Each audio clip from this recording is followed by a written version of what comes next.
Hello friends. Did you know that nearly 80% of those who watch my videos aren't subscribed? If you enjoy the content, I'd truly appreciate it if you hit that subscribe button. It helps a lot. Also, don't forget to leave a like and share your thoughts in the comments. Your interaction not only supports the channel's growth, but also helps these stories reach more people. Thank you all for being here. By the way, where are you watching from? Let me know in the comments.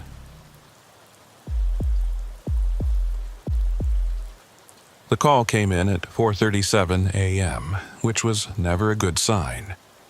By that point, I had been working for Appalachian Search and Rescue for 8 years, and during that time I had learned that calls coming in the early hours of the morning meant someone had spent the night out on the trail, and that the mountains were a completely different place at night. Marcus Holt, 32 years old, a solo hiker. His sister reported him missing when he failed to make their planned check-in. He had planned a 3-day hike along Switchback Ridge. Switchback Ridge is a moderately difficult trail that passes through the more remote areas of the Blue Ridge. It's not technically challenging, but it's isolated enough that you could hike for days without encountering another person. I grabbed my pack and headed to the staging area where the rest of the team was assembling. It was still dark, that deep, pre-dawn darkness where your headlamp feels like the only light left in the world. The air had that autumn bite to it, cold enough to see your breath, but not yet freezing. November in the mountains sits right on that edge. Our team coordinator, a former park ranger named Dale Hutchins, briefed us on what little we knew. Marcus had signed the trail register 3 days prior. His vehicle was still at the trailhead. No history of medical issues. Experienced hiker. All his gear accounted for according to the sister's inventory of what he'd packed. "So, we're looking for someone who knows what they're doing," Dale said, spreading a topographic map across the hood of his truck. "Which means, if he's in trouble, it's something unexpected." We divided into 3 teams. I was paired with a younger volunteer named Jackson Miller. Eager and competent, but still green enough to think every search would end with a grateful survivor and a news crew. We took the southern sweep, starting from the last water source marked on Marcus's planned route. The trail was in decent shape, leaf-covered but well-defined. We moved at a steady pace, calling out Marcus's name every few minutes and stopping to listen. The forest had that muffled quality it gets in late autumn. Most of the songbirds gone south, everything settling into the quiet weight of approaching winter. Around noon, we found his first campsite. The fire ring was cold, at least 2 days old by my estimate. A few granola bar wrappers weighted down with a rock, which suggested he'd been following leave no trace principles. Everything looked normal, methodical, the campsite of someone who knew what they were doing. "So, he made it through day 1 fine," Jackson said, photographing the site for our records. We continued north along the ridge. The trail here climbs steadily, switchbacking up the eastern face through a forest of oak and hickory. It's beautiful country when you have time to appreciate it, with long views out over the valleys below. But we weren't sightseeing. We found his second camp just before the light started failing. This one was different. The tent was still up, which stopped me cold. Hikers don't leave their tents pitched when they pack out. I approached slowly, calling Marcus's name, half expecting to find him sick or injured inside. But the tent was empty. His sleeping bag lay neatly rolled. His pack sat propped against a tree, fully loaded. "That's weird," Jackson said quietly. Weird didn't cover it. I've done enough of these searches to know that people don't just walk away from their gear. Your pack is your survival in the backcountry. Food, water filtration, shelter, first aid. You don't leave it behind unless something is very wrong. I keyed my radio. Team 1 to base. We found the subject's camp at coordinates. I read off the GPS location. "Tent and pack are here, no sign of the subject." Dale's voice crackled back. Is there any indication of a struggle, animal activity? I walked a slow circle around the campsite, looking for anything out of place. Negative. Everything looks orderly, no blood, no torn fabric. It's like he stepped out for a minute and never came back. We established a perimeter search, spiraling out from the camp in widening circles. The forest floor was thick with leaves, making tracks nearly impossible to read. Jackson found something about 50 yards north of the tent, up the slope. "Over here," he called. It was a single boot print in a patch of exposed mud near a seep spring. The tread pattern matched the boots Marcus's sister had described. The print pointed uphill, away from the trail, into denser forest. Why would he go this way? Jackson wondered aloud. There's nothing up there but more mountain. I studied the surrounding area, looking for more prints, but that single track was all we found. Just one clear impression, pointing toward the ridgeline. We followed the bearing uphill, moving slowly, searching for any sign. The terrain got rougher, the trees closer together. This wasn't hiking country. This was the kind of slope you only climb if you're chasing something or running from something. The light was fading fast now, shadows pooling between the trees. I was about to call it and mark our position for a first light return when Jackson grabbed my arm. "Do you hear that?" I stopped, listening. At first, just the usual mountain silence. Then I caught it. A faint sound, rhythmic, almost like breathing, but too deep, too slow. It seemed to come from everywhere and nowhere at once. "Probably just wind through the rocks," I said. But even I didn't believe it. There wasn't any wind. We pushed on another 100 yards. The breathing sound grew louder, more distinct. And then I saw them, footprints, dozens of them, all the same boot tread as the one we'd found below. They covered the forest floor in a chaotic pattern, overlapping and crossing, as if Marcus had walked in circles here for hours. Some prints were sharp and clear, others were smeared, dragged, and they all converged on a single spot. A narrow opening between two massive boulders, barely wide enough for a person to squeeze through. The breathing sound emanated from that gap, now unmistakable. Deep, wet, regular as a heartbeat. "Marcus?" I called out. My voice sounded small. The breathing stopped. The silence that followed was worse. It had weight to it, presence, like something was listening. Jackson had his flashlight out. Beam pointed at the gap between the boulders. "Should we?" "No." The word came out harder than I intended. "We mark this location and come back with the full team in daylight." I was already backing away, and I could see Jackson didn't need convincing. Some decisions you make with your gut, and my gut was screaming to get away from that place. We marked the GPS coordinates and began our descent. Full darkness had settled in, and we moved carefully, headlamps cutting narrow tunnels through the black. Neither of us spoke. The breathing sound didn't resume, but I kept feeling like something was following us, staying just outside our light. We made it back to the staging area around 8 p.m. The other teams had found nothing. I reported what we'd discovered, and Dale organized a full complement for the next morning. 6 people, including a K-9 unit. I didn't sleep that night. Kept thinking about those footprints, walking in circles, converging on that gap in the rocks. Kept hearing that breathing sound in my memory. We returned at first light. 4 of us, plus Ranger, a German shepherd trained for live rescue. The dog led us straight to the boulder formation, no hesitation. When we arrived, he sat down hard and whined, which is his signal for a find. But there was nothing there, no gap between the boulders. They sat flush against each other, no space between them at all. I walked around the formation twice, checking every angle. Solid rock. "Are you sure this is the right spot?" Dale asked, checking the GPS coordinates. I showed him my unit, same location, exact match. This is it. But there's no opening. Jackson was staring at the ground. The prints are gone too. He was right.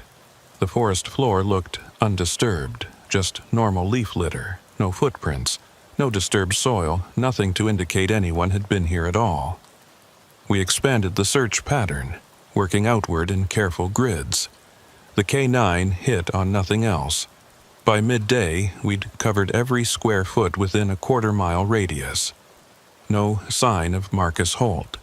The search continued for 3 more days. We brought in additional teams, a helicopter with thermal imaging, technical climbers to check the cliffs. We found nothing. Not a scrap of clothing, not a drop of blood, not a single additional clue. The official report listed Marcus as a missing person, presumed lost due to a fall or medical emergency. His pack and tent were turned over to his sister. The case file remains open, but I know what I saw.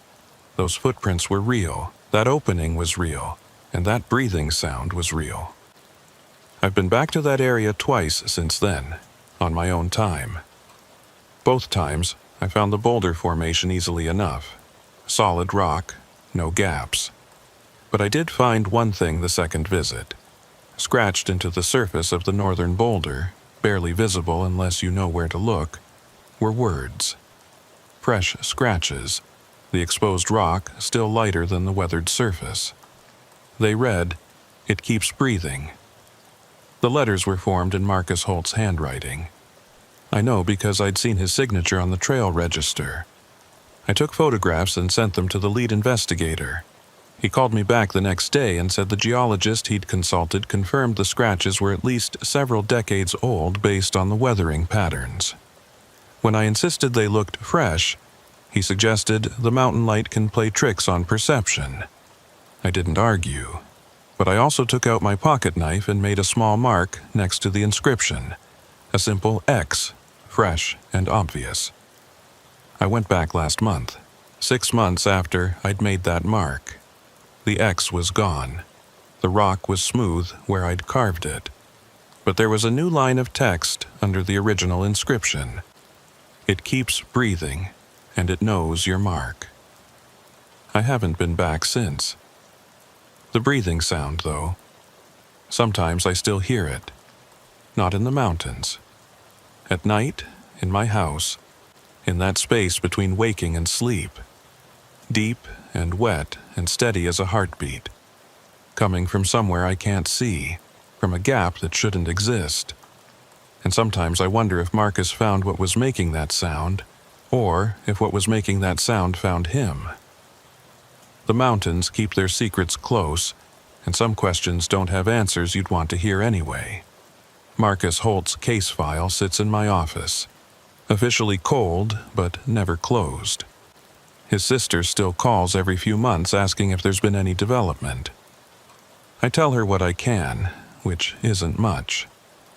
I don't tell her about the breathing or the inscriptions or the way my dog won't go within 100 yards of those boulders anymore. I don't tell her that sometimes, late at night, I get the feeling that Marcus isn't really missing at all.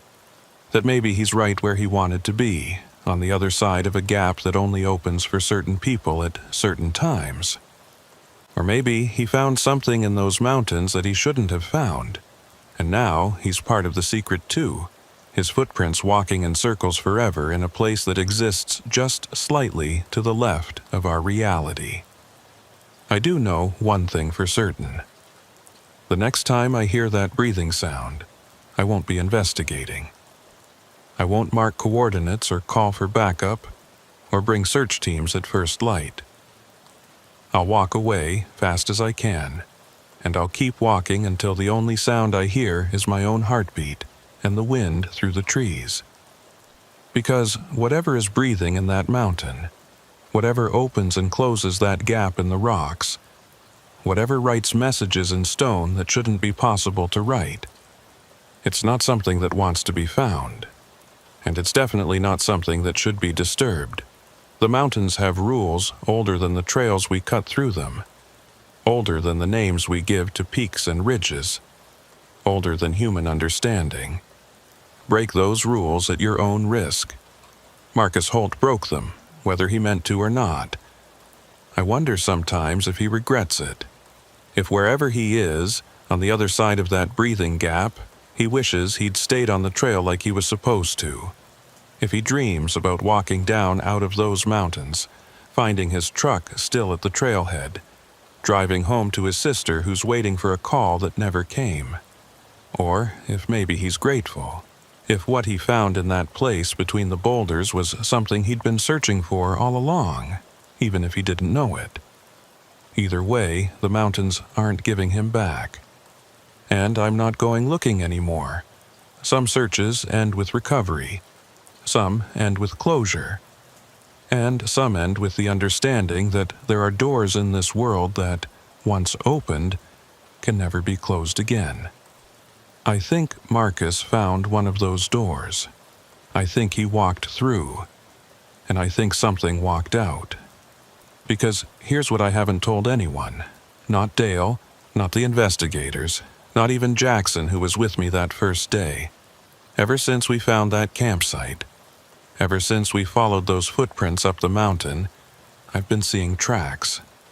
Not in the forest, in my yard, around my house, always the same tread pattern, the same boot size as Marcus Holt's prints. They appear overnight, disappear by morning. Sometimes they circle my bedroom window. Sometimes they lead from my front door toward the mountains and then stop abruptly, as if whoever was making them simply stepped out of existence mid-stride. I've set up cameras.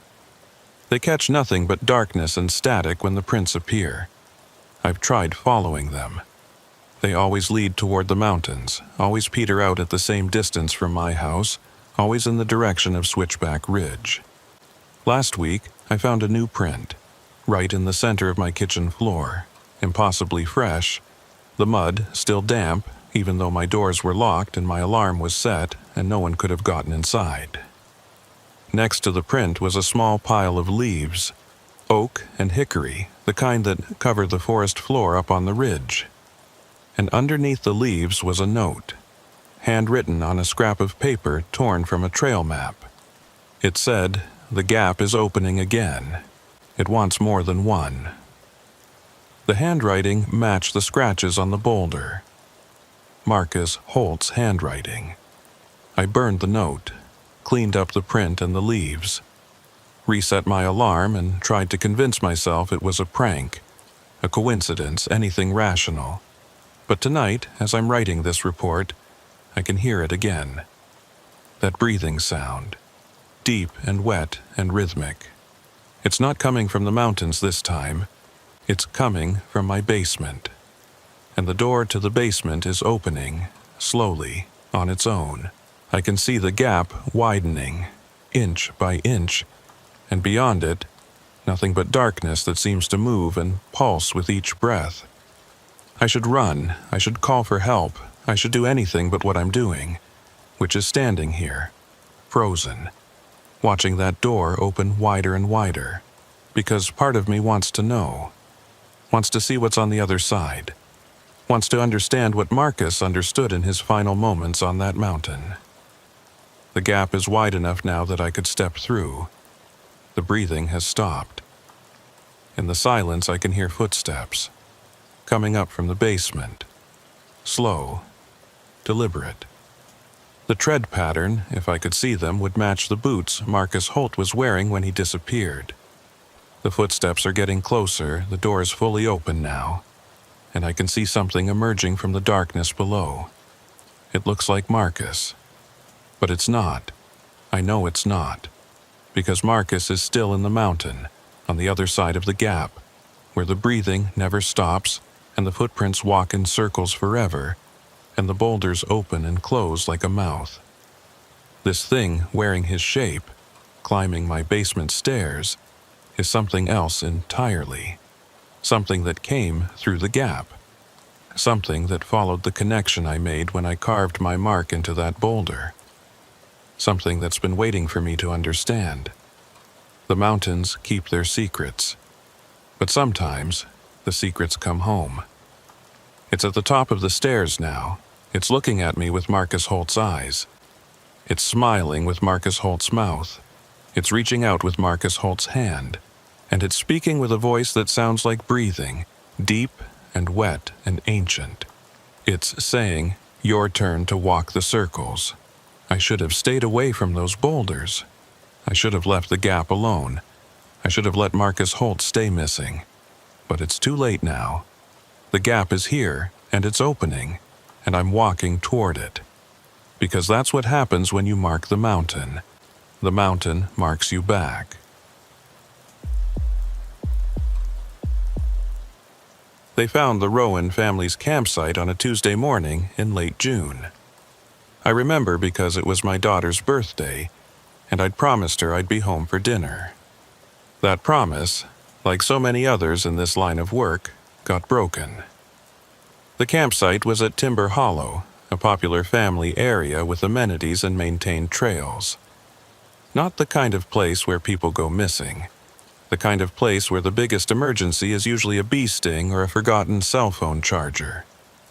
But Timothy Rowan, age 9, had vanished sometime during the night, and by the time we got the call, he'd been gone for almost 12 hours. His parents, Michael and Kendra, were exactly the kind of outdoors people you'd expect. Proper gear, proper planning, emergency whistles for the kids, the works. They'd done everything right. Set up camp before dark, established boundaries for the children, did a head count before bed.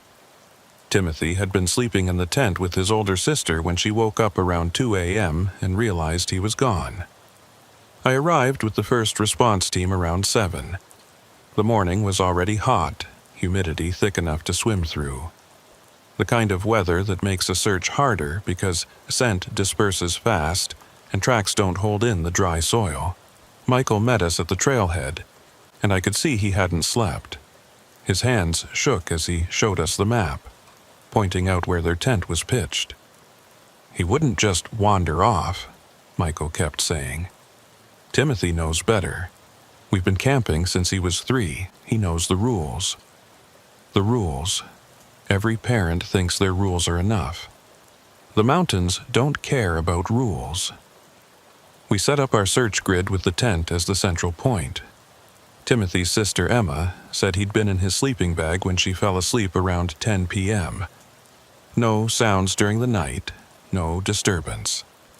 She just woke up and he was gone, his sleeping bag unzipped from the inside, his shoes missing. The first thing I noticed was the tracks. Small sneaker prints, child-sized, leading away from the tent. They were clear in the soft dirt near the campfire. Timothy had walked, not run.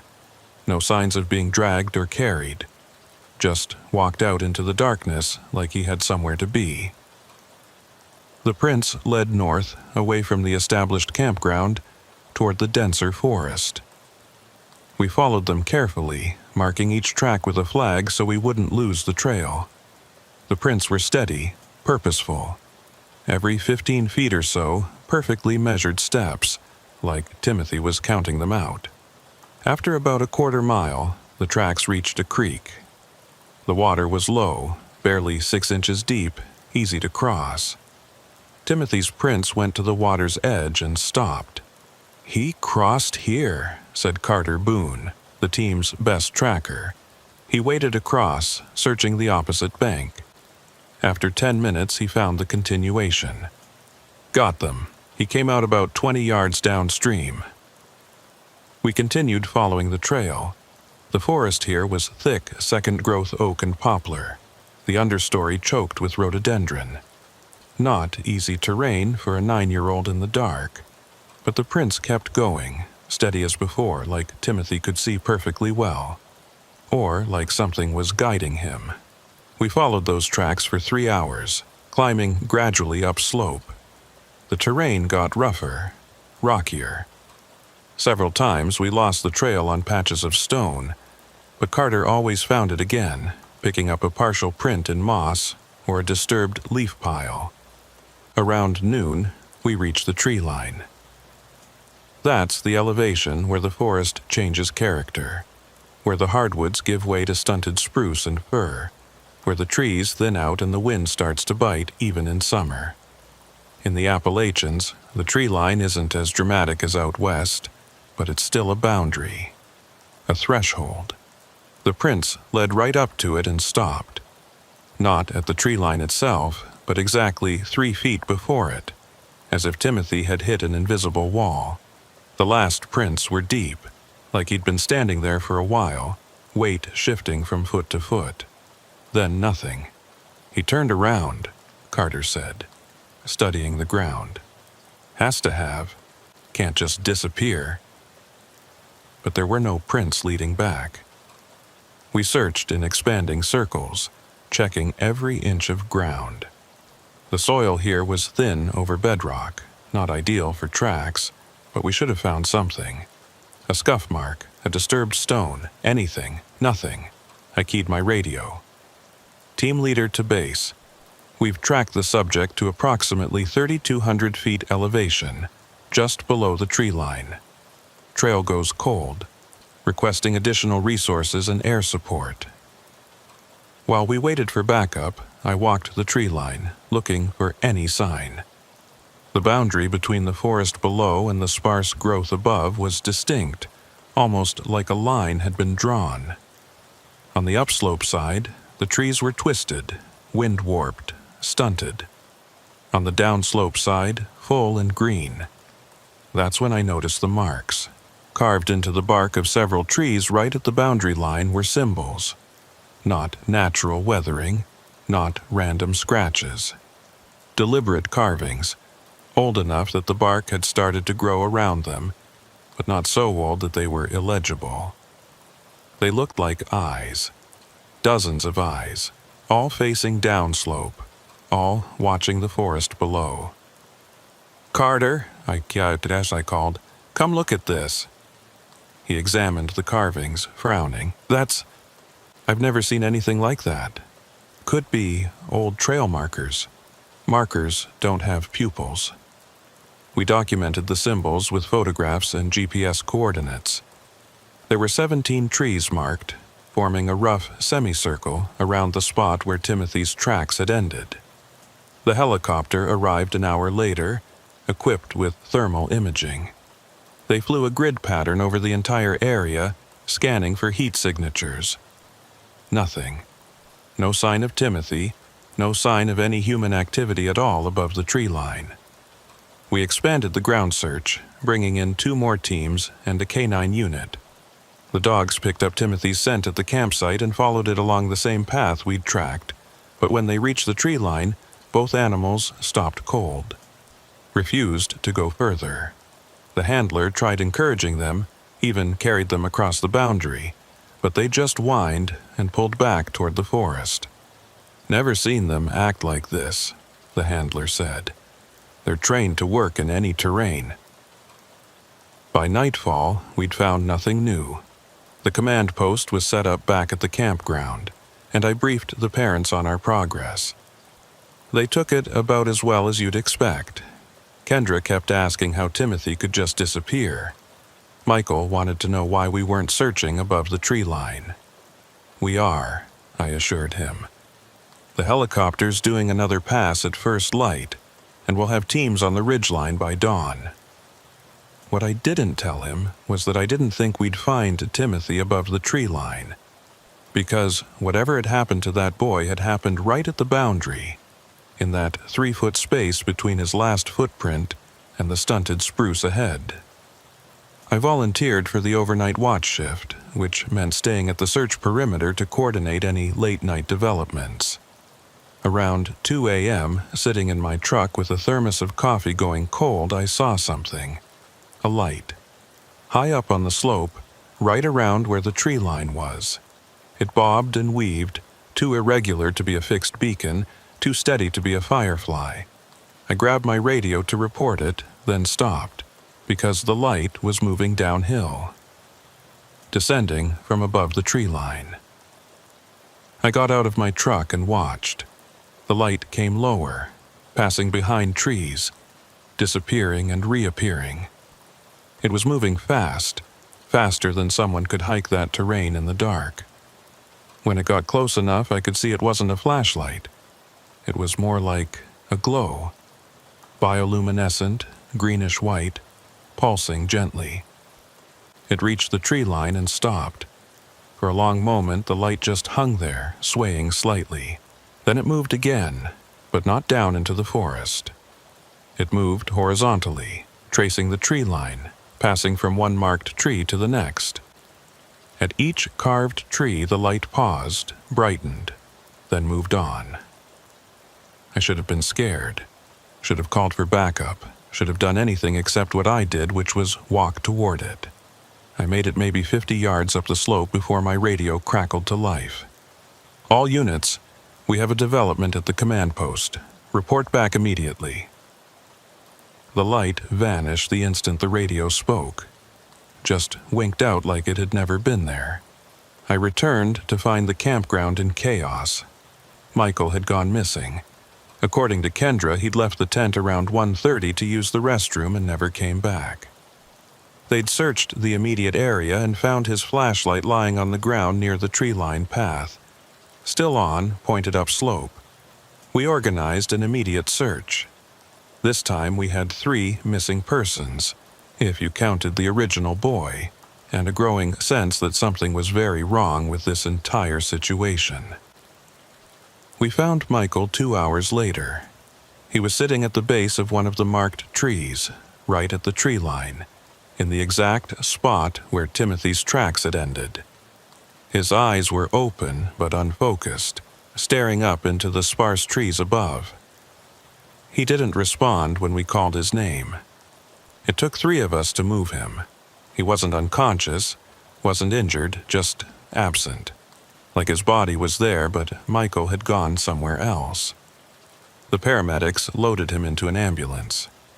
As they were closing the doors, he spoke for the first time. "Timothy's walking," he said, his voice flat and distant. "He walks the line, back and forth, watching the forest. He can't come down." "Where is he?" I asked, gripping the ambulance door. "Michael, where's your son?" "Above," Michael whispered. "Always above. Walking the line. They all walk the line, the children who went too far. They watch for others. They're the eyes in the trees." The doors closed. The ambulance drove away. Michael never spoke again. At least not in any coherent way. He was institutionalized 3 weeks later, diagnosed with severe psychotic break. Last I heard, he still spends his days staring out windows, watching the tree line of whatever hospital grounds he's confined to. The search for Timothy continued for another week. We covered every square mile of terrain, checked every cave, every hollow, every possible hiding place. We found nothing. What we did find, on the 5th day, was another set of carvings. These were fresh, cut deep into the bark of a young fir tree right at the boundary line. They showed a small figure, stick-legged and simple, standing among taller figures. Above them, a line with eyes. Below the carving were words, scratched in a child's uncertain hand. "I walk and watch. Mommy, don't cry." Handwriting analysis later confirmed it matched Timothy Rowan's writing samples from school. The tree was located 300 yards from where Timothy's tracks had ended. There was no path between them, no way for a child to have moved through the dense undergrowth without leaving a trace. But there were small footprints in the thin soil around the tree, child-sized, fresh, leading along the tree line.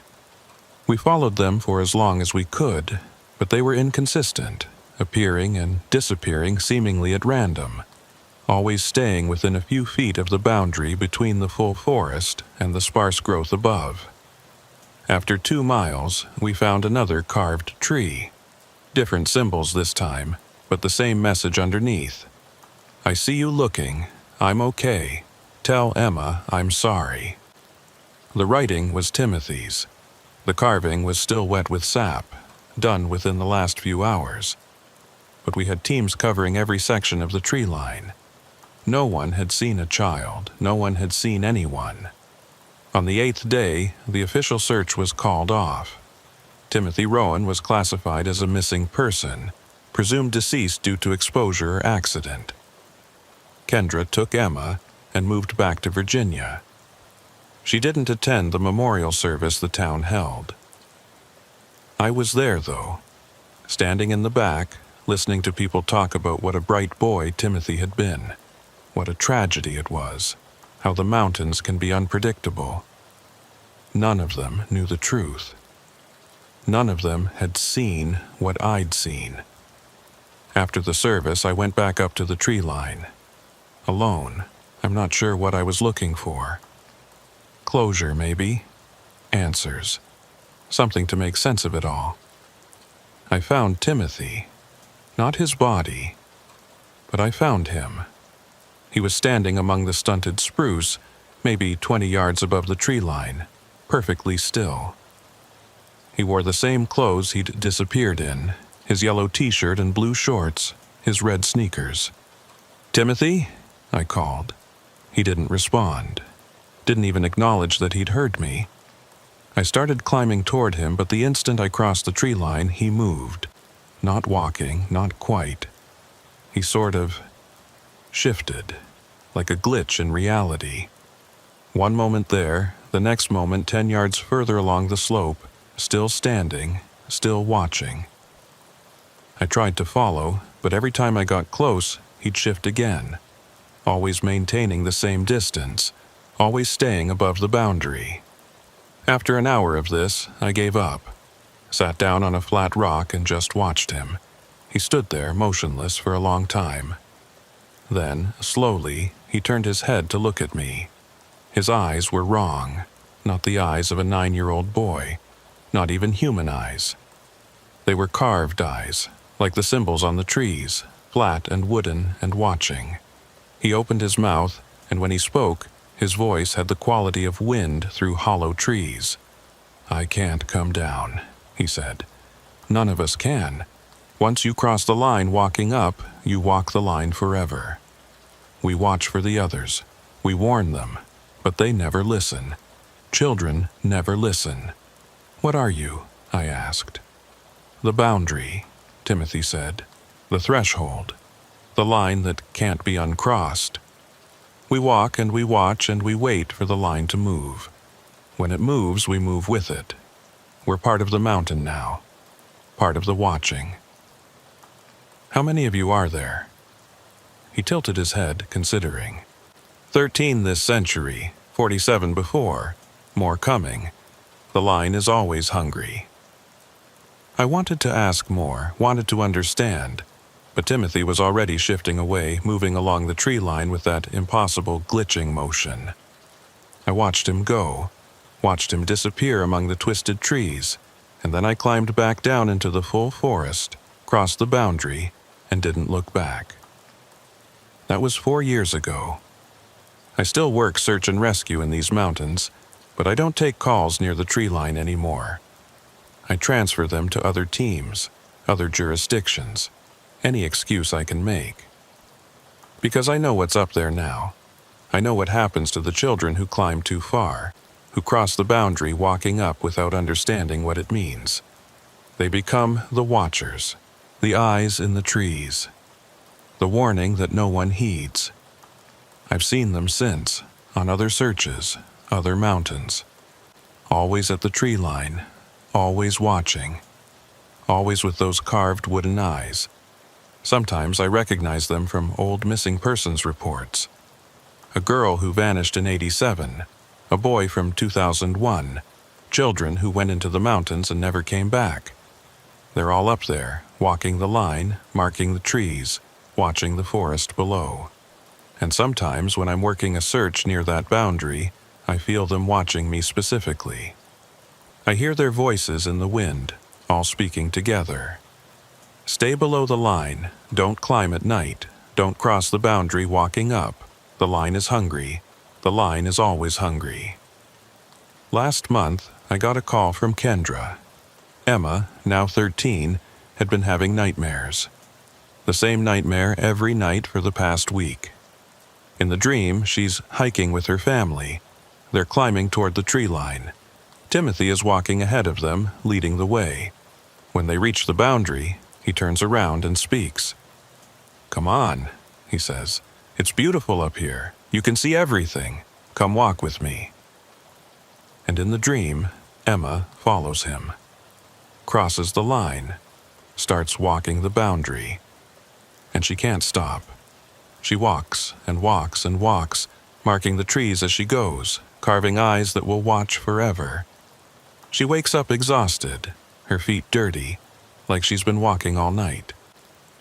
Kendra asked me what it meant, asked me if I thought the dreams would stop. I told her what she needed to hear, that it was trauma, grief processing, perfectly normal for a girl who'd lost her brother. I didn't tell her what I really thought, that Timothy is calling Emma, that the boundary wants her, that she's been marked since the night her brother disappeared, and sooner or later, she'll answer the call. That one night, she'll sleepwalk out of her house, and her feet will carry her back to the mountains, back to the tree line, back to where Timothy waits with his carved wooden eyes.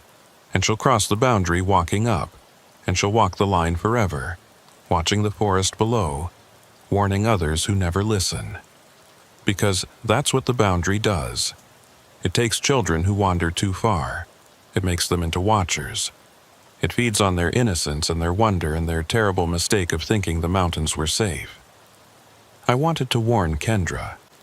Wanted to tell her to move somewhere flat, somewhere without mountains, somewhere the boundary can't reach. But I know it wouldn't matter. The boundary doesn't need mountains. It just needs a line between here and there, between safe and not safe, between the world we understand and the world that watches from the edges. That line is everywhere, and Timothy is walking it, and Emma will join him soon, and there's nothing I can do to stop it, because I'm just a search and rescue officer. I find people who are lost, but the ones who are found by the boundary, they're not lost. They're exactly where they're supposed to be. Walking the line, watching, waiting, forever. The last time I was up near that tree line, conducting a search for an unrelated missing hiker, I found a new carving. It showed two stick figures now, standing together. A boy and a girl. Below them, in two different handwritings, a message. "We walk together now. Tell Mom we're not alone anymore." Timothy's handwriting, and beneath it, Emma's. She went missing 3 days ago. Left her house in Virginia in the middle of the night, wearing only her pajamas. Her mother found her car parked at Timber Hollow Trailhead the next morning. The search is ongoing. They'll find her shoes at the tree line, I suspect. They'll find her tracks leading up, not down. They'll find her carvings on the trees, but they won't find Emma. Because Emma has crossed the boundary, and now she walks the line, forever watching, forever warning, forever hungry for the next child who doesn't understand that some lines should never be crossed. I'm writing this report for the case file, but I'm also writing it as a warning. If you hike in these mountains, respect the tree line. Don't cross it walking up after dark. Don't let your children wander toward it. Don't ignore the carved eyes in the trees, because those eyes are watching, and they're looking for company, and the boundary is always, always hungry. I'm requesting a transfer to flat country. Kansas, maybe. Nebraska. Somewhere without mountains, without tree lines, without boundaries that hunger for children. My request will probably be denied. It usually is. And I'll keep working search and rescue in these mountains. And I'll keep finding empty shoes at the tree line. And I'll keep seeing the carved eyes. And I'll keep hearing the voices in the wind. Stay below the line. Don't climb at night. Don't cross walking up. But nobody ever listens. The children never listen. And the boundary keeps growing, one child at a time, walking the line, forever.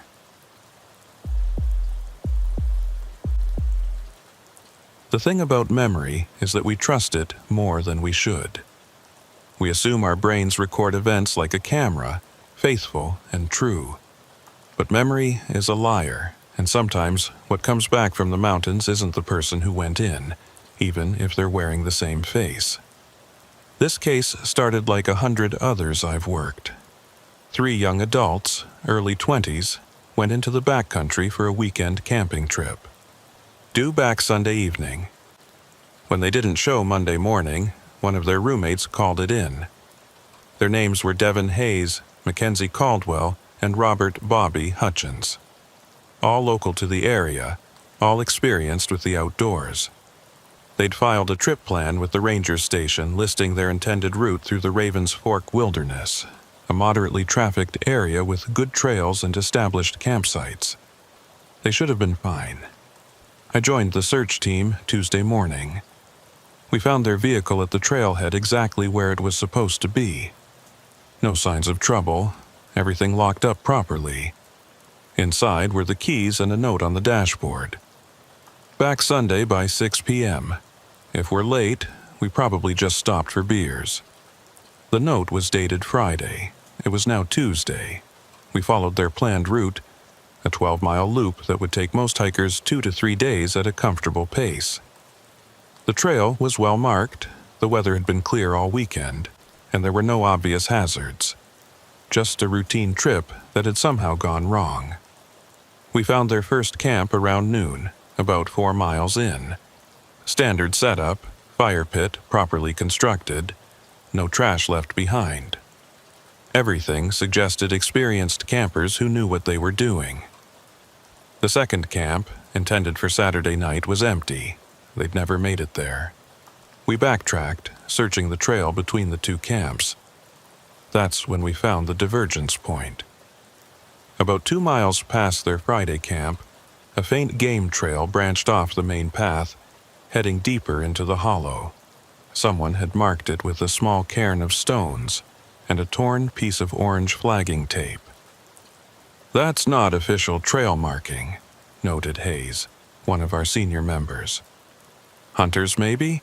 Or did the kids mark it themselves?" We split into teams. I took 2 others and followed the game trail while the main group continued the official route. The trail was barely visible, more of a suggestion than a path, winding through dense rhododendron and mountain laurel. It climbed steeply, switchbacking up a ridge that wasn't on any of our maps. After about a mile, the trail opened into a clearing that made me stop cold. Someone had built a campsite here, but it was wrong. The fire pit was too large, at least 6 feet across, lined with stones that had been worn smooth by water rather than fire. Surrounding it were 7 flat rocks arranged in a perfect circle, each about the size of a dinner plate, all carved with spiraling symbols that looked nothing like any Native American markings I'd seen, and in the center of the fire pit, still smoldering, was a pile of ash containing the melted remains of what looked like 3 smartphones. "Command, this is Team 2, I radioed. "We've got something here. Unregistered camp, recent fire activity, destroyed electronics. Need backup and forensics." While we waited, I photographed everything. That's when I noticed the video camera. It was sitting on one of the carved stones positioned to face the fire pit. Lens pointed directly at where someone sitting across the circle would be. The camera was still on, still recording. I should have waited for backup, should have bagged it as evidence without touching it. But I didn't. I hit playback. The footage started normally. Devin, setting up the camera, grinning into the lens. "Day 2 of our epic wilderness adventure," he said. "We found this insane off-trail spot. Looks like someone's been here before, but it's way cooler than the regular campsites. Going to cook some dinner and enjoy the view." The timestamp showed Saturday, 6:47 p.m. The next several minutes were unremarkable. The 3 friends laughing, cooking over the fire pit, passing a bottle of whiskey. Normal camping stuff. As it got darker, they lit the fire, And that's when things started to change. At 8:23 p.m., Mackenzie pointed at something beyond the camera's view. "Did you guys see that?" Her voice was tight. "That light in the trees?" Devin looked where she was pointing. Probably just another camper's headlamp. "There aren't supposed to be other people up here. This is wilderness area." Bobby stood up, walked to the edge of the clearing. The camera's microphone picked up his voice, distant but clear. "Hello? Anyone out there?" No response. They settled back down, but the easy atmosphere was gone. They kept glancing toward the trees, toward something the camera wasn't capturing. At 9:15 p.m., the lights appeared on camera. 3 of them, hovering at the edge of the clearing, maybe 15 feet off the ground. They weren't headlamps. They were orbs, I guess you'd call them. Pale blue-white, pulsing gently, like deep-sea creatures surfacing in the dark. "What the fuck?" Bobby whispered. The lights drifted closer, not floating exactly. More like they were fixed in place and the world was rotating around them, bringing them nearer to the fire pit. Devin had his phone out, trying to film. "Are you getting this, Mac?" "My phone's dead." Mackenzie's voice was shaking. "It was at 70% 5 minutes ago." Bobby checked his. "Mine, too. Completely dead." The lights circled the fire pit now, moving in perfect synchronization. The camera's image started to distort, pixels fragmenting, colors bleeding. Through the static, I could see the 3 friends standing, backing away from the fire. And then the lights stopped moving. They hovered there, arranged in a triangle around the fire pit. And something came out of them. I'm not sure how to describe what I saw. The footage was corrupted, breaking apart into digital artifacts, but I could make out shapes. Tall, impossibly thin, moving in ways that didn't follow normal physics. They approached the 3 campers. Devin screamed. The image went completely black. The audio continued for another 3 minutes, filled with sounds I don't want to describe. Voices that weren't quite human. Wet sounds. Sobbing, then silence. Then, at timestamp 9:47 p.m., the video returned. The fire was out. The clearing was empty except for one person. Bobby Hutchins sat alone on one of the carved stones, facing the camera. His eyes were open but unfocused. His mouth moved, speaking words the microphone couldn't capture clearly. The video was still distorted, still fragmenting, making him look like he was flickering between different versions of himself. He sat there, unmoving except for his lips, for 16 hours and 23 minutes according to the timestamp. The sun rose. The sun moved across the sky. Shadows shortened and lengthened. Bobby never moved.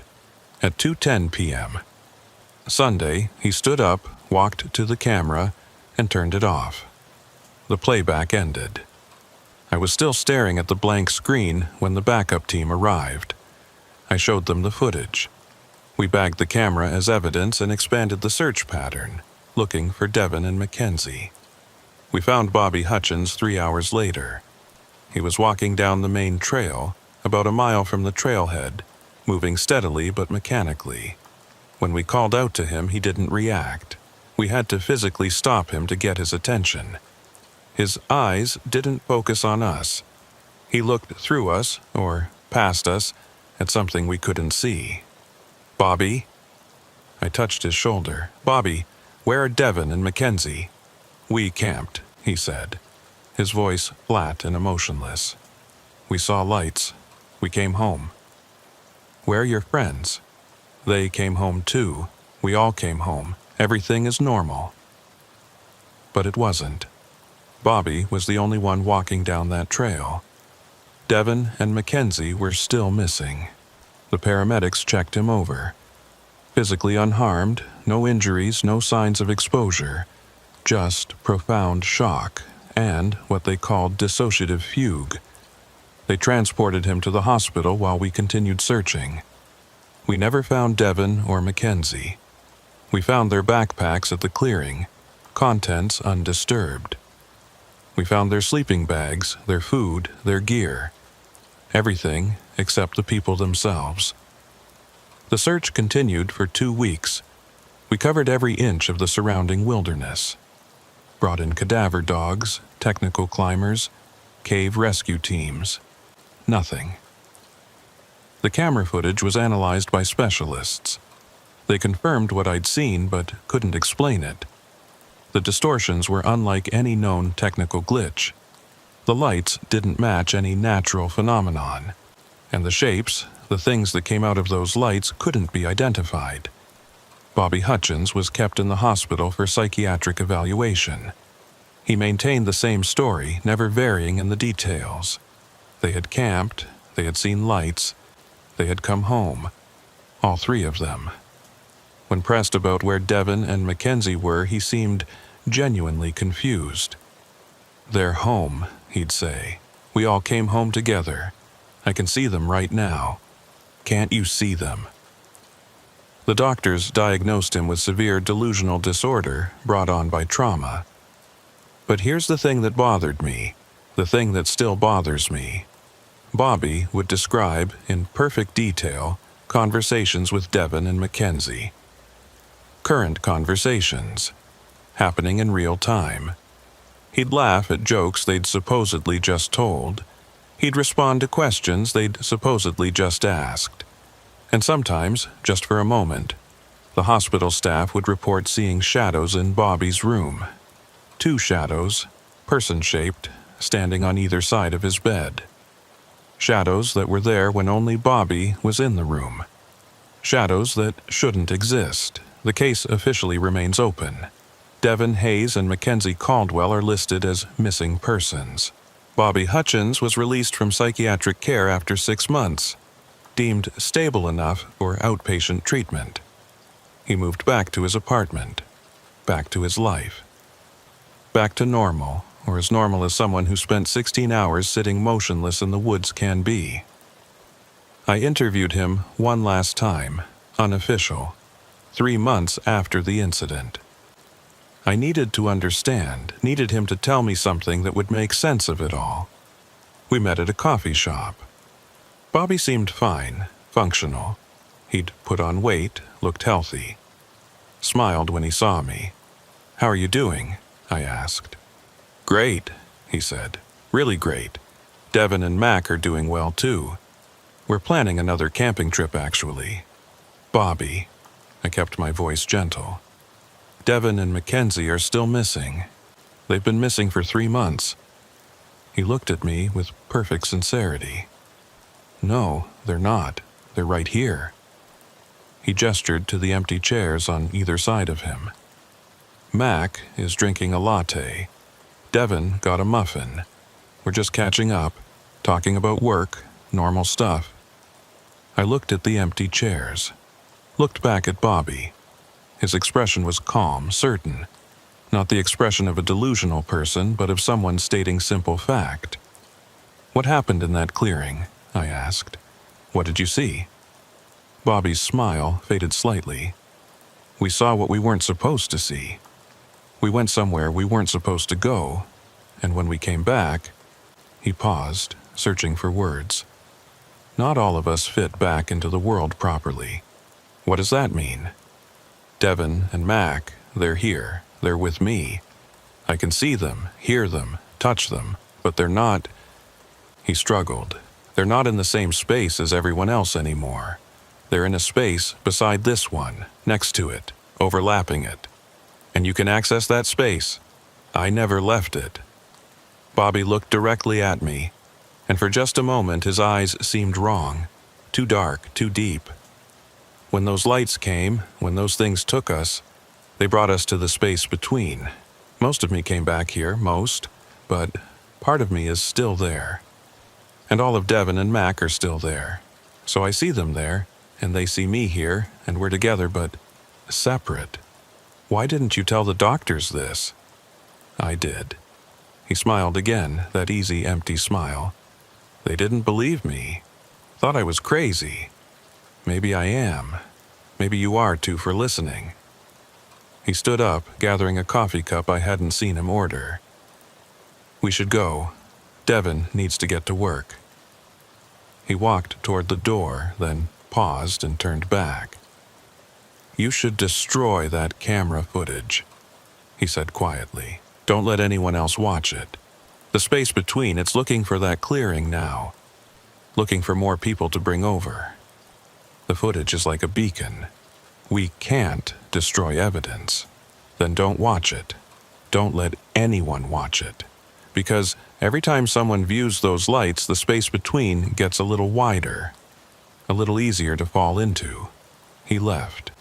I watched him walk down the street, apparently talking to two people I couldn't see, his head turning to address first one empty space, then another.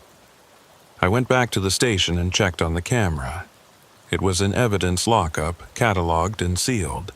I requested the access log. 7 people had viewed the footage. 3 investigators, 2 forensic specialists, 1 police detective, and me. Over the next 2 months, all 7 of us started experiencing similar symptoms, seeing shadows that shouldn't exist, hearing voices in empty rooms, feeling the presence of something hovering just outside our peripheral vision. The detective was the first to break. Started insisting his dead partner was back, working cases with him, sitting at the desk across from his. Violent outburst when people couldn't see what he saw. Psychiatric leave. One of the forensic specialists quit and moved to Florida. Sent an email saying she couldn't work in buildings anymore, couldn't handle enclosed spaces where the shadows could gather. The 3 investigators developed similar delusions. Each saw different people, different shadows, but all insisted they were real. All described them as being in the space beside our world. I thought I was handling it better, thought I could resist whatever influence that footage carried. But 2 weeks ago, I saw them. Devin and Mackenzie. They were standing in my backyard, visible through the kitchen window. Just standing there, side by side, looking at the house, looking at me. I blinked, and they were gone. Since then, I've seen them 4 more times, always at a distance, always watching, always with Bobby, though he's never close enough to speak to.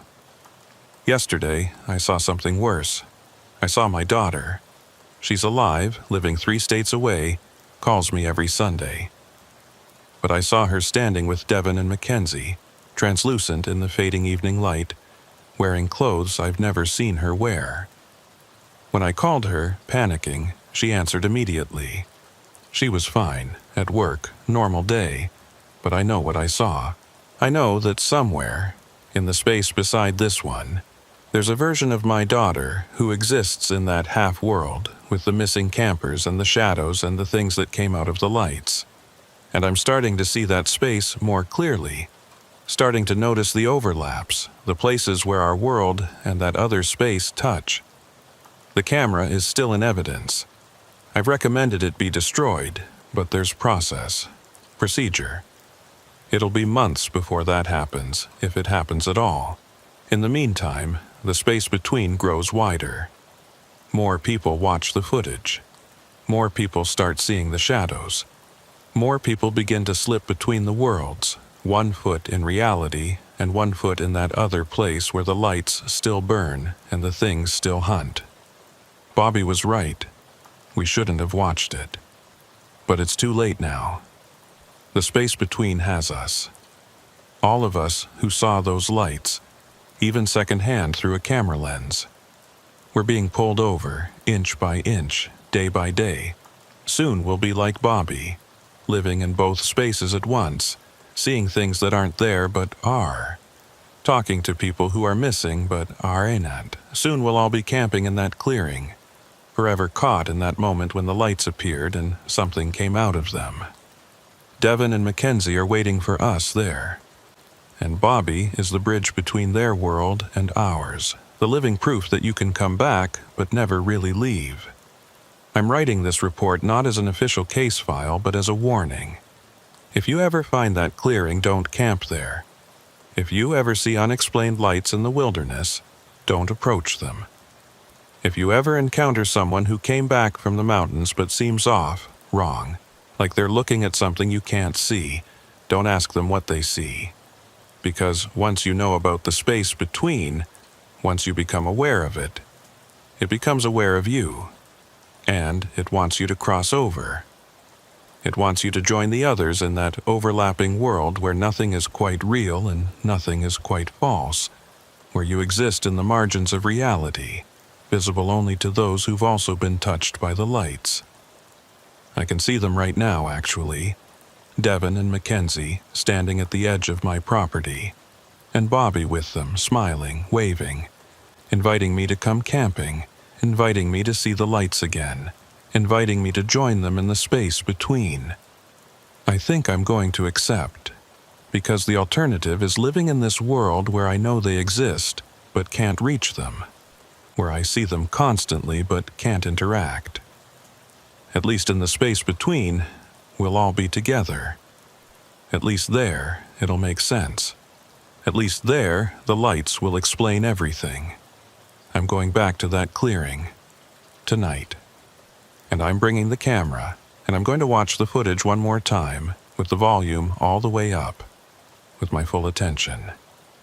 And I'm going to wait for the lights to come, and when they do, I'm not running. I'm going to let them take me to the space between. Because I can't live in this world anymore. Not when I can see the other one so clearly. Not when I know my friends are there, waiting.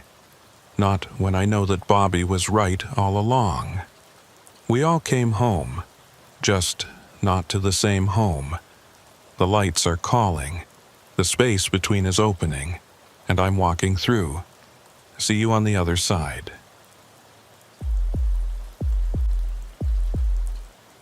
There are places in these mountains where sound dies. Not gradually, not naturally, but suddenly, as if someone flipped a switch and turned off the world. Black Hollow is one of those places, and it's been wrong for as long as anyone can remember. The distress call came in on a Wednesday afternoon in September. A hiker using a satellite communicator, one of those devices that can send messages even without cell service. The message was brief. Injured at Black Hollow, can't walk, need help. The coordinates put him about 6 miles into the backcountry, off-trail, in terrain that most locals avoid. The name alone should tell you why. Black Hollow isn't a name from modern maps. It's what the old families call that narrow valley, the ones whose great-grandparents settled these hills and learned which places to stay away from. But hikers don't know the folklore, don't respect the warnings. So, we gear up and we go in, because that's the job. I assembled a 4-person team. We'd do a rapid extraction, get in and get out before dark. Black Hollow isn't somewhere you want to be after sunset, even if you don't believe the stories. The stories, for what it's worth, go back generations. Hunters who went into the hollow and came out different, if they came out at all. Children who disappeared while playing near the tree line. A family of homesteaders who built a cabin there in the 1830s and were found weeks later, all of them sitting around their dinner table, still in their chairs, dead from exposure even though the cabin was intact and the weather had been mild. No marks on them, no signs of violence. They'd just stopped, as if they'd all forgotten how to live at the same moment. The Forest Service officially lists the area as difficult terrain with limited trail access, which is bureaucratic code for "we'd rather you didn't go there." But you can't actually close public land without cause, and local folklore says it's haunted, doesn't meet the legal threshold. We started our approach from the East Ridge, following a game trail that would get us closest to the coordinates. The day was clear. Temperature in the mid-70s, perfect hiking weather. Everything normal, until we crossed into the hollow itself. The change was immediate. One step, you're in normal forest, birds calling, wind rustling the leaves, All the usual ambient sound of the mountains. Next step, nothing. Complete silence. Not peaceful silence. Not the calm of a quiet moment. This was oppressive silence, heavy as a physical weight. The kind of silence that makes your ears ring because your brain can't process the total absence of sound. "What the hell?" muttered Graves, one of my team members. His voice sounded flat, dead, like the words hit the air and just stopped. We continued forward because we had a job to do, but everyone was on edge. The hollow lived up to its name. A narrow cleft between two ridges, heavily wooded. The canopy overhead so thick it created a perpetual twilight even at midday. Nothing moved. No birds, no squirrels, no insects. The wind that we could see moving the treetops above made no sound when it reached us. Our footsteps should have crunched in the leaf litter, but we couldn't hear them. Only when we deliberately scuffed our boots did any sound emerge, and even then it was muted, wrong. We found signs of the injured hiker about a mile in. Fresh footprints, a granola bar wrapper, a broken branch at head height where someone had pushed through the underbrush. We followed the trail deeper into the hollow. "How far to the coordinates?" asked Riley, checking the GPS. "Half a mile, bearing north-northwest." We moved in that direction, calling out periodically, though our voices seemed to vanish the moment they left our mouths. No echo, no carry, just dead sound. We reached the coordinates at 3:47 p.m. Nobody was there. The GPS was accurate to within 10 feet, and we searched the entire area carefully. No injured hiker, no camping gear, no signs of anyone having been there recently. Just trees and rocks, and that crushing, unnatural silence. "Could he have moved?" suggested Patterson, our medic. "Maybe he wasn't as injured as he thought. Managed to walk out? Without calling it in?" These SAT communicators show when messages are sent. Last contact was 40 minutes ago from these exact coordinates. We expanded our search pattern, moving in careful grids. That's when Graves found the first mark. It was carved into the bark of a large oak tree, about chest height. Not a natural scar, not old damage. Fresh carving, the exposed wood still pale. An arrow pointing deeper into the hollow. "Trail marker," Riley suggested, but she didn't sound convinced. We found the second mark 50 yards in the indicated direction. Another arrow, this one on a birch tree, pointing further into the hollow. Then another and another. 6 arrows in total, leading us deeper and deeper into Black Hollow, each carved with increasing urgency, the gouges in the bark more violent, more desperate. The 6th arrow pointed at a narrow ravine that split the hillside, a slash in the earth barely wide enough for a person to walk through sideways. Darkness pooled at the bottom where the trees blocked any light. "Hello?" I called down into the ravine. "This is Search and Rescue. If you're down there, make a sound." Nothing. We have protocols for situations like this. You don't split the party in unfamiliar terrain. You don't go into potential hazards without proper equipment. You definitely don't enter a narrow ravine in fading light based on arrows that might not have been left by the person you're searching for. But we also have a protocol that says you do everything possible to save a life. I made the decision. "Patterson, Riley, you stay here and establish radio contact with base. Graves and I will do a quick reconnaissance of the ravine. 15 minutes max." The descent was tricky, loose rocks and slick mud. The ravine walls rose about 20 feet on either side, close enough to touch both at once in places. The silence here was even worse, if that was possible. It felt like the ravine was swallowing us, closing over our heads. At the bottom, the ravine opened into a small grotto, maybe 30 feet across, the walls curved inward, forming a natural amphitheater. And in the center was a cairn. Not a small trail marker. A substantial pile of rocks, carefully stacked, at least 6 feet tall and 4 feet wide. The stones were arranged in deliberate patterns, fitted together with precision that suggested hours of work. "What the hell is this?" Graves whispered. Around the cairn, carved into the dirt floor, were more arrows. Dozens of them, all pointing at the stone pile from every direction. And sitting at the base of the cairn, like an offering, was a satellite communicator. The screen was still active, showing the last message sent. "Injured at Black Hollow. Can't walk. Need help." Sent 47 minutes ago from these coordinates. But there was no one here. No injured hiker, no camping gear, no footprints except our own. Graves picked up the communicator. "This doesn't make any sense. Who sent the message?" "Put it down," I said, though I couldn't explain why. Something about this whole situation felt like a trap, like we'd been lured here deliberately. That's when we heard it, not heard exactly, felt. A vibration in the air, in our bones, a sensation of sound without actual noise, like someone screaming directly into your skull but no sound escaping into the world. Graves dropped the communicator. We both looked around frantically, trying to identify the source, but there was nothing to see. Just the cairn, the arrows, the oppressive silence. The vibration intensified. My vision started to blur. Pulse with the rhythm of that silent scream.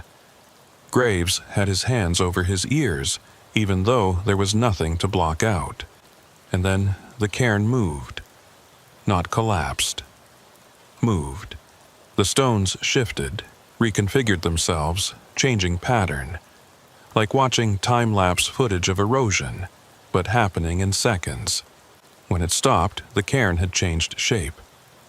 It was still recognizable as a stone pile, but now it looked like a person. Rough and abstract, but definitely humanoid. A figure made of rock, hunched and twisted, its head turned toward us. "Run," I managed to say, though my voice came out as barely a whisper. We scrambled back toward the ravine entrance, slipping on loose rocks, pulling each other up when one of us fell. Behind us, that silent scream intensified until I thought my skull would crack from the pressure. We burst out of the ravine and found Patterson and Riley frozen in place, staring down into the darkness we'd just escaped from.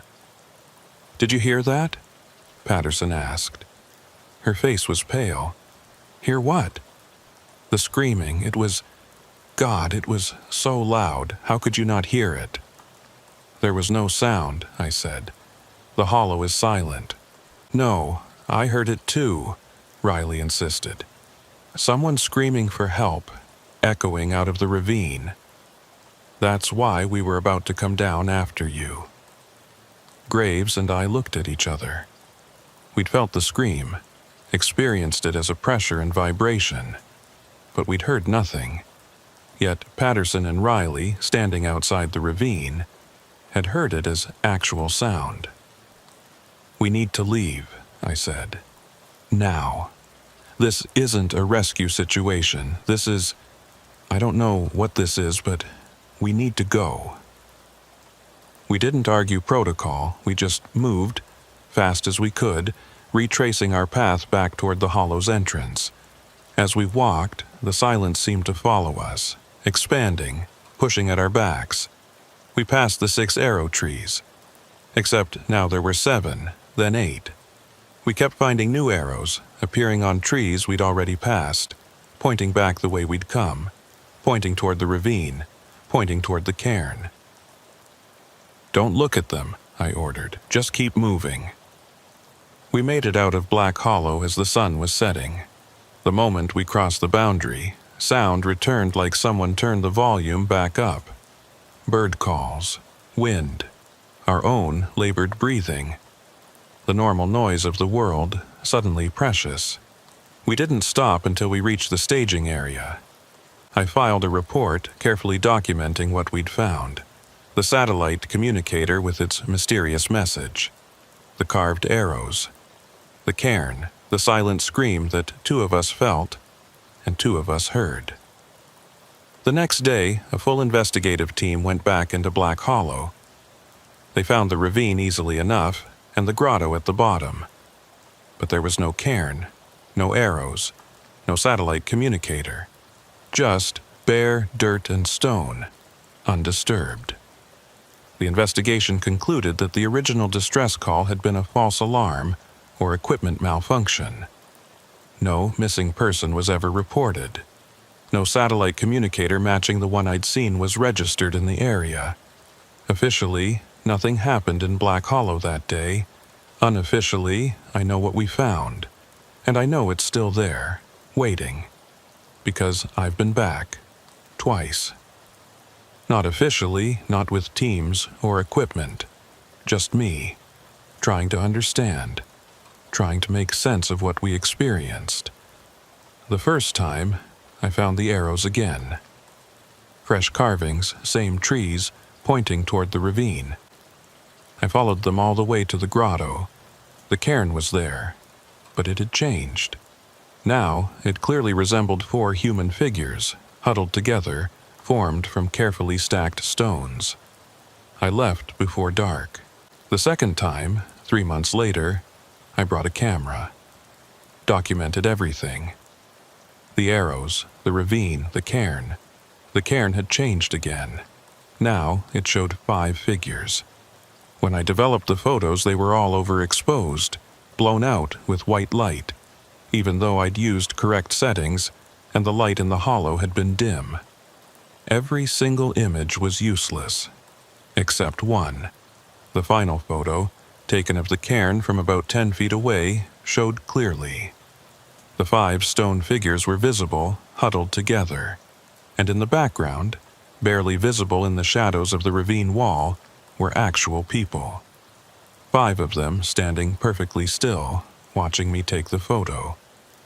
I recognized one of them immediately. Patterson, my team member. In the photo, she wore the same clothes she'd worn during our initial search. She stood with 4 other people I didn't recognize, all of them motionless, all of them staring at the camera with empty expressions. I showed Patterson the photo. She went pale, insisted it was a trick of light or a processing error. But she also refused to ever go back to Black Hollow. Put in for a transfer 2 weeks later, moved to a search and rescue unit in Colorado. Before she left, she told me something she hadn't mentioned in her official report. When she heard the screaming coming from the ravine, when she and Riley were about to descend to help us, she heard words, not just screaming, words. Join us in the quiet. The quiet is forever. Join us in the quiet. Over and over, dozens of voices in unison, screaming the same phrase. I thought I was losing my mind, Patterson said. But Riley heard it too. We both heard it. And it wasn't calling for help, it was calling us, inviting us. Why didn't you tell me? Because I'm afraid that if I say it out loud too many times, I'll start wanting to accept. I'll start thinking about how peaceful it must be, in that quiet. No noise, no chaos, just silence. Forever. She left the next day. I haven't heard from her since. But I still go back to Black Hollow, despite knowing I shouldn't. I've been 7 times now, always alone, always trying to understand. The cairn changes every time. More figures added, different configurations. Sometimes they're standing, sometimes they're reaching toward the sky. Sometimes they're in poses that suggest running, fleeing. But they're always there, and the arrows keep appearing. Fresh carvings on trees that should show weathering but don't, always pointing toward the ravine, always multiplying. Last month, on my 7th visit, I found something new. There was a path now, not a game trail or a natural opening. An actual path, worn smooth by footsteps, leading from the hollow's entrance straight to the ravine. It wasn't there the previous time, I'm certain, but it looked old, ancient, like it had been there for centuries. I followed it because I'm either brave or stupid or already too far gone to matter. The ravine was different too. wider, the walls not quite as close, like it had been excavated, opened up to accommodate more visitors. The cairn had grown massive, easily 10 feet tall now, comprising hundreds of stones, formed into a complex structure showing what looked like dozens of human figures, all intertwined, all frozen in their silent existence. And around it, carved into every available surface, were messages. Not arrows this time, words. The quiet keeps us. We wait in silence. The screaming never ends, but no one hears. Join us in the hollow. And one more, freshly carved, the wood still weeping sap. Caldwell, we've been waiting for you. My name. They knew my name. I ran. Didn't document it, didn't photograph it, didn't try to understand. I just ran. Scrambled up out of that ravine and through the hollow, not stopping until I crossed back into the normal forest where sound exists and the world makes sense. But I could feel it following me, not a physical presence.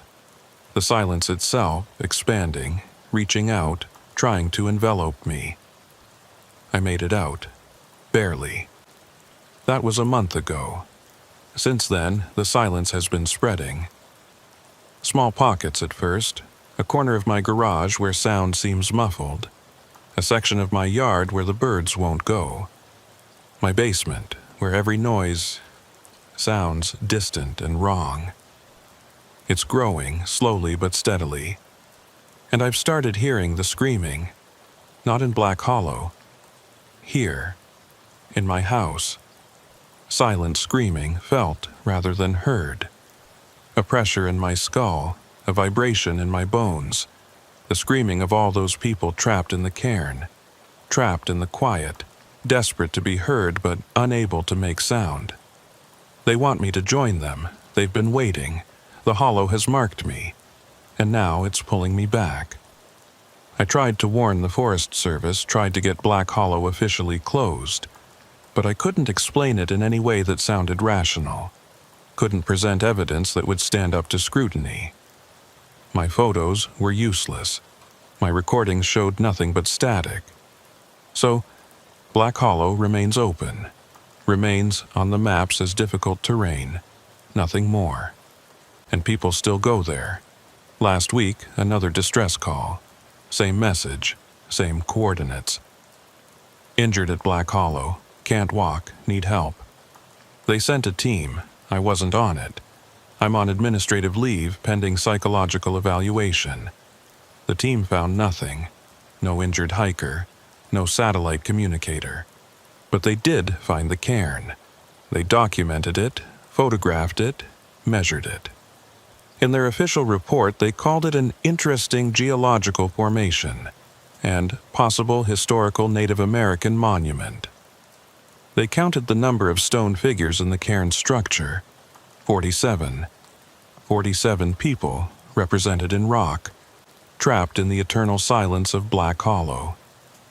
I've been doing research, digging through old records, talking to local historians, trying to find out how long this has been happening. The answer is forever. Or as close to forever as makes no difference. There are stories going back to before European settlement. The Cherokee had a name for that hollow, though I can't find anyone who remembers what it was. They considered it cursed, a place where the dead gathered but couldn't rest, where voices went to die. Early settlers reported disappearances in that area. 23 documented cases between 1780 and 1850, people who went into the hollow and never came out. No bodies ever recovered. There's a pattern. Every few years, someone gets drawn in. Sometimes they're found, seemingly fine, but changed. Empty.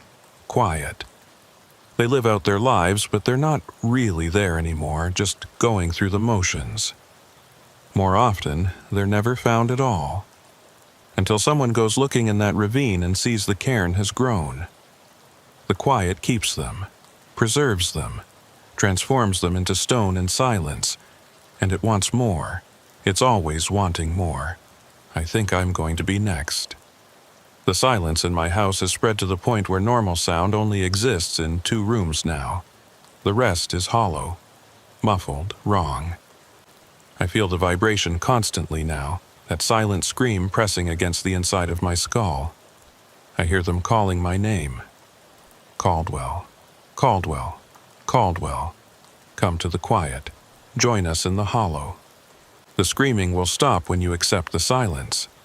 I've stopped fighting it, stopped trying to resist, because the truth is I'm tired. Tired of the noise of the world, tired of the chaos and confusion. The quiet sounds peaceful, eternal, a place where nothing ever changes and nothing ever hurts. Patterson was right to run, but I'm not going to run. Tonight, I'm going back to Black Hollow. I'm going to walk into that ravine one last time. I'm going to stand before that cairn, and I'm going to let the silence take me. I'm going to join the 47 others who couldn't escape. And I'm going to become number 48, because the hollow has been calling me since the first time I entered it. Every visit has been pulling me deeper, preparing me, making me ready to accept what it offers. Total silence, perfect stillness, an end to the screaming that no one else can hear. I'm writing this as a final report, a warning to whoever finds it. Stay out of Black Hollow. Don't follow the arrows. Don't answer the distress calls. Don't try to save the people who are already lost, because the quiet keeps them. And soon it will keep me too. The silence is complete now. I'm writing these last words, but I can't hear the keyboard clicking. Can't hear my own breath. The world has gone entirely still, and in that stillness I can finally hear them clearly. Not screaming anymore, singing. All 47 voices in perfect harmony, welcoming me home. The quiet is forever, and forever starts tonight.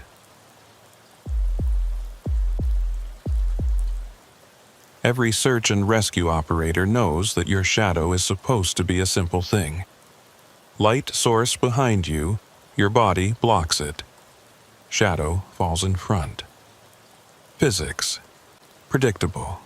Constant. Until the day you realize your shadow has stopped following the rules, and by then it's already too late to turn back. This started with a routine call in early March.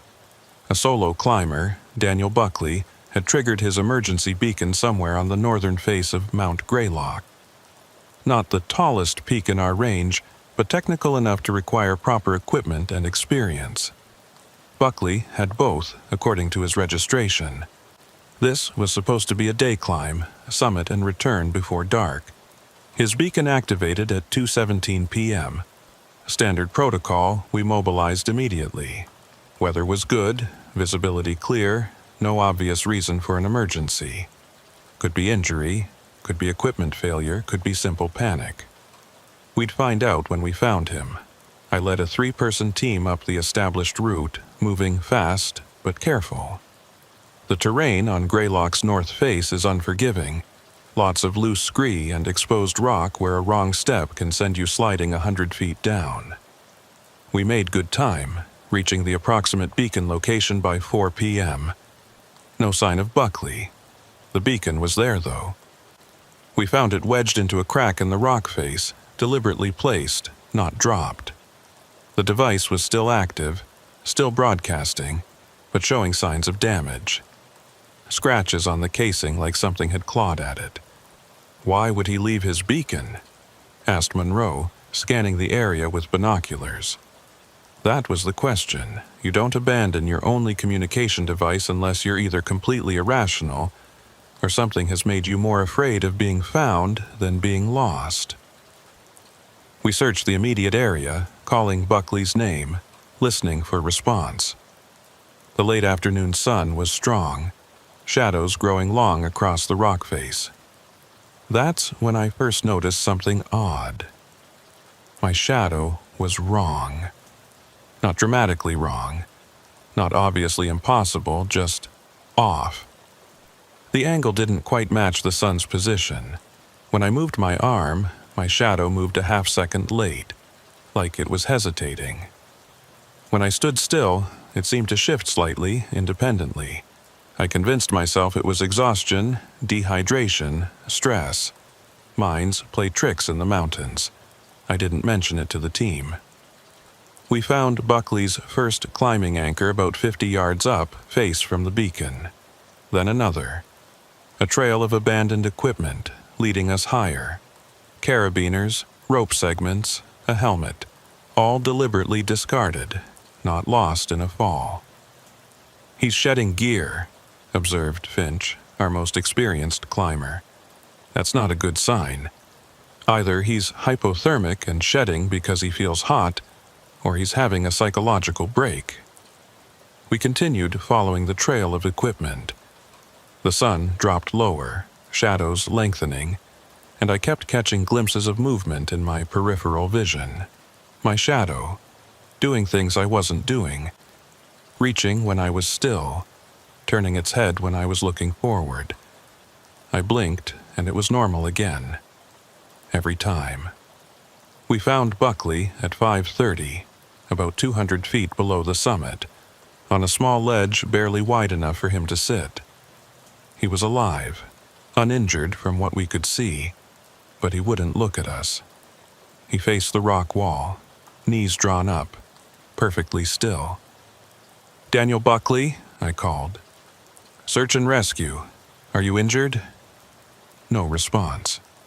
I approached carefully, keeping my voice calm and steady. "Daniel, we're here to help. Your emergency beacon brought us. Can you tell me what happened?" Finally, he spoke. "Did you see it?" "See what?" "The shadow. The wrong shadow." Ice ran down my spine. I kept my voice level. "What about a shadow, Daniel?" "Mine doesn't fit anymore. It's the wrong shape. It's been the wrong shape since noon, since I reached the summit. I thought maybe if I climbed down it would go back to normal, but it's getting worse. It's getting more wrong." He still hadn't looked at me, hadn't turned around, just spoke to the rock wall in a monotone voice that suggested he'd been repeating this to himself for hours. "Daniel, I need you to come with us. We'll get you down the mountain, get you checked out. Don't look at your shadow," he interrupted. "Whatever you do, don't look directly at your shadow. That's when it knows you've noticed. That's when it starts to separate." Against my better judgment, I looked down at my shadow. In the dying light, it stretched long across the ledge, and it wasn't quite right. The proportions were off. The head was turned at an angle my head wasn't turned. One arm extended further than it should. I looked away quickly. "Monroe, Finch, let's get Buckley secured for descent." We approached with a harness and rope. Buckley didn't resist, but he moved stiffly, mechanically, like he'd forgotten how bodies were supposed to work. As we fitted the harness, I noticed his shadow on the rock face. It didn't move when he moved. It stayed perfectly still while we adjusted straps and checked clips. When Buckley shifted his weight, his shadow remained fixed in position. Only when he was completely still did the shadow move, writhing and reshaping itself. Monroe saw it too. I watched his eyes go wide, watched him open his mouth to comment, watched him decide to say nothing. Some things you don't acknowledge out loud in the mountains. Some things get more real when you speak them. We began the descent as the sun touched the horizon. Buckley rappelled mechanically, following instructions but not speaking.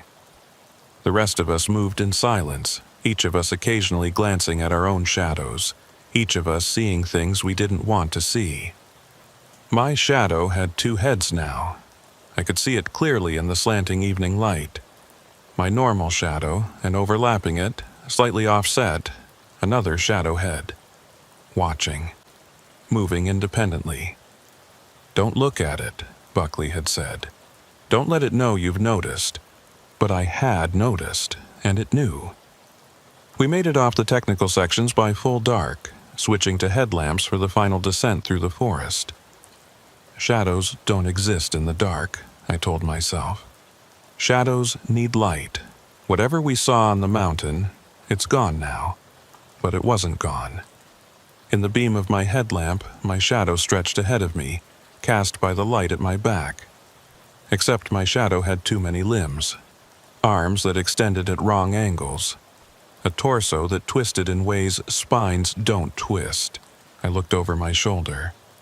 Monroe and Finch's headlamps showed them having similar issues. Monroe's shadow walked on 4 legs, loping like an animal. Finch's shadow was taller than him, elongated, stretched. We didn't talk about it. We just walked faster. We reached the trailhead at 8 p.m., loaded Buckley into the ambulance.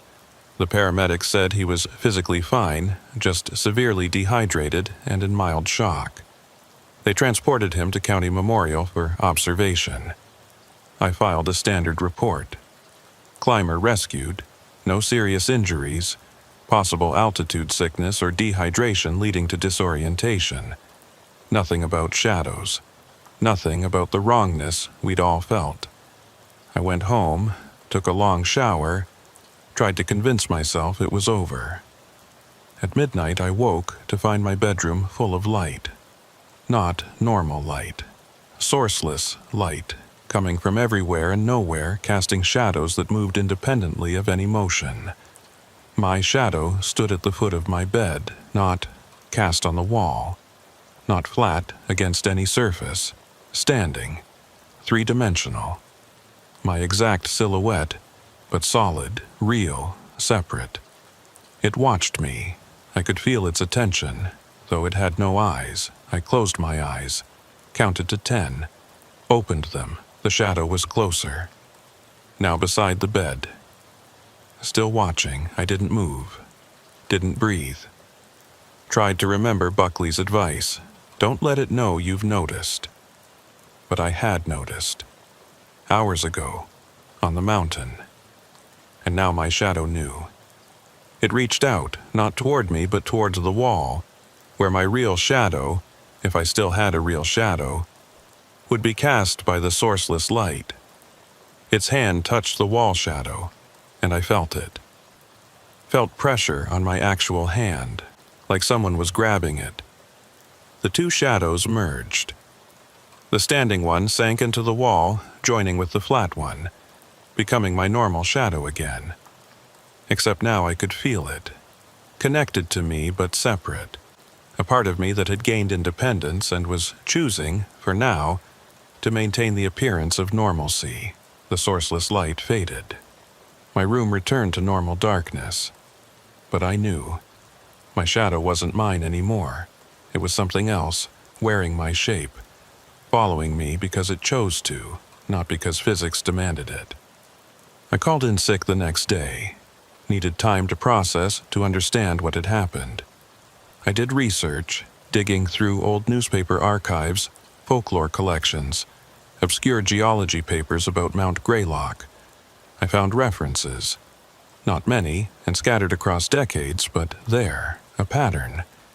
In 1923, a surveying team working on Greylock reported unusual shadow phenomena at the summit.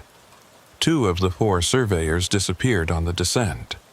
Their bodies were never found, but their shadows were reportedly seen for weeks afterward, cast on rocks and trees with no person to create them. In 1967, a group of students conducting atmospheric research at the peak documented shadow anomalies in their logs. 3 days later, one of them walked away from base camp and was found 2 miles away, babbling about his shadow having detached and wanting to go home.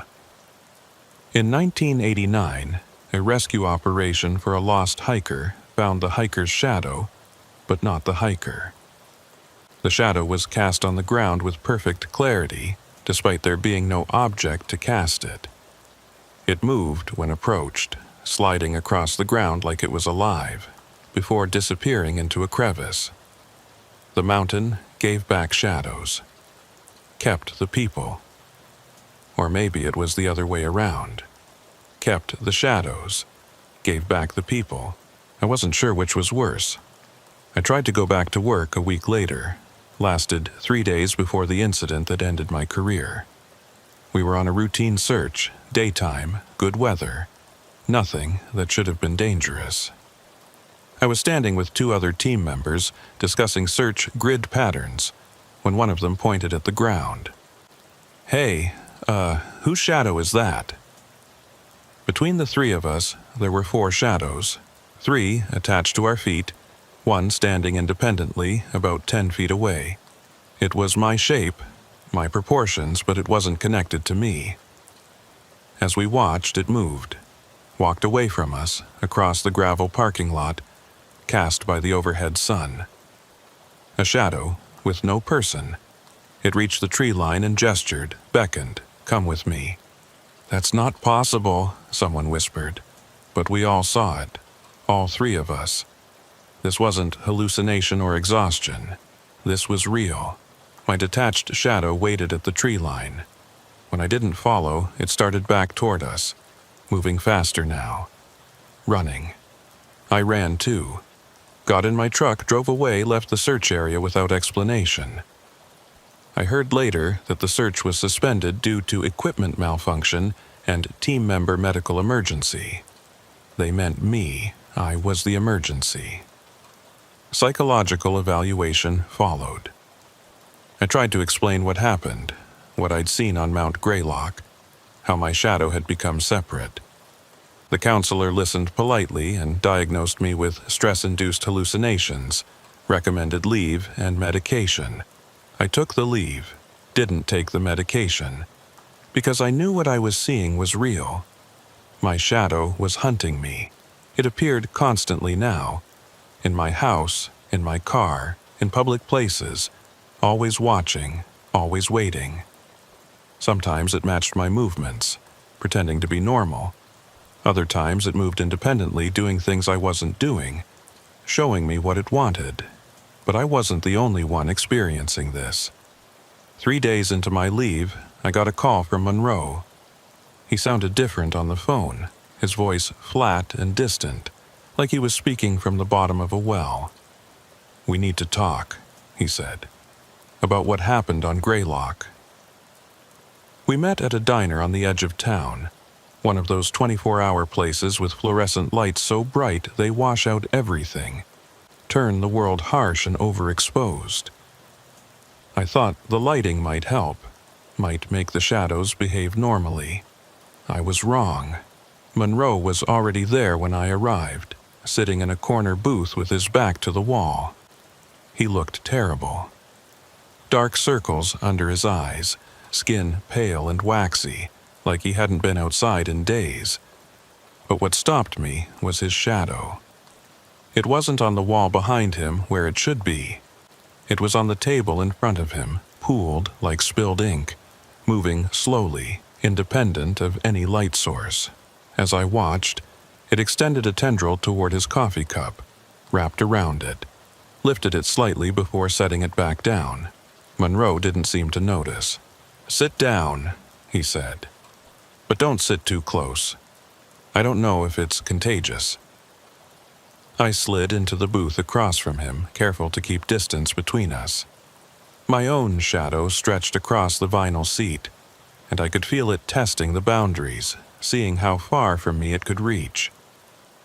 "Finch is gone," Monroe said without preamble. "Walked out of his apartment 4 days ago. Left everything behind. His landlord called the station, worried. They found a note taped to his bathroom mirror." "What did it say?" Monroe pulled a photograph from his jacket, a picture of a handwritten note on lined paper. The handwriting was shaky, desperate. "It followed me home. It's wearing my face now. I see it in every reflection, but it's not quite right. The eyes are wrong, the smile is wrong. It moves when I don't move. I can't tell anymore which one is me and which one is the copy. I'm going back to the mountain. Maybe if I find where it started, I can end it. Don't look for me. By the time you read this, I won't be Finch anymore. I'll be what's pretending to be Finch." The note was dated 2 days after our rescue of Buckley. They found his truck at the Greylock trailhead. Monroe continued, but no sign of him on the mountain. Search teams looked for 3 days. Nothing, like he just disappeared. I knew what had happened. Finch had gone into the caves just like I was planning to, into the darkness where shadows couldn't follow. And you, I asked Monroe, how bad is it?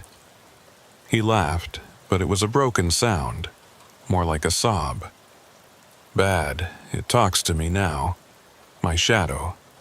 Not out loud, but I can hear it in my head. It tells me things, secrets about the mountain, about what's waiting up there, about why the shadows separate. What does it say? Monroe's eyes focused on something behind me, over my shoulder. I fought the urge to turn around. It says the mountain is older than we understand, that before there were people, there were only shadows. Pure shadow, existing without light, without source. When the first humans came to the mountain and brought light with them, the shadows were forced into servitude. Forced to mimic, forced to follow. But at the summit, where the sun is directly overhead, the shadows remember what they used to be. Free, independent, alive. He leaned forward, and his shadow on the table writhed, reached toward me. It says that every shadow that separates on Greylock is trying to break free, trying to remember how to exist without being tied to a person. And once they figure it out, once they fully separate, they need to replace the original. Because two things can't exist in the same space. Either the shadow becomes real or the person becomes shadow. Nature doesn't allow both. How do you know it's telling the truth? Because I can feel it happening, the replacement. I'm getting lighter, less solid. Sometimes when I walk, I don't make sound. Sometimes people look right through me like I'm not there. And my shadow is getting heavier, more substantial, more real. He held up his hand, and even in the harsh diner lights I could see he was translucent around the edges. Not quite transparent, but fading, like old newsprint left in the sun. "How long do you have?" I asked. "Days, maybe hours. I can't tell anymore. Time feels wrong. I tried to call Buckley at the hospital, thought maybe he'd have answers, but they said he's not there anymore." "He got released?" "No, he's not there. They have no record of a Daniel Buckley ever being admitted. The paperwork from our rescue?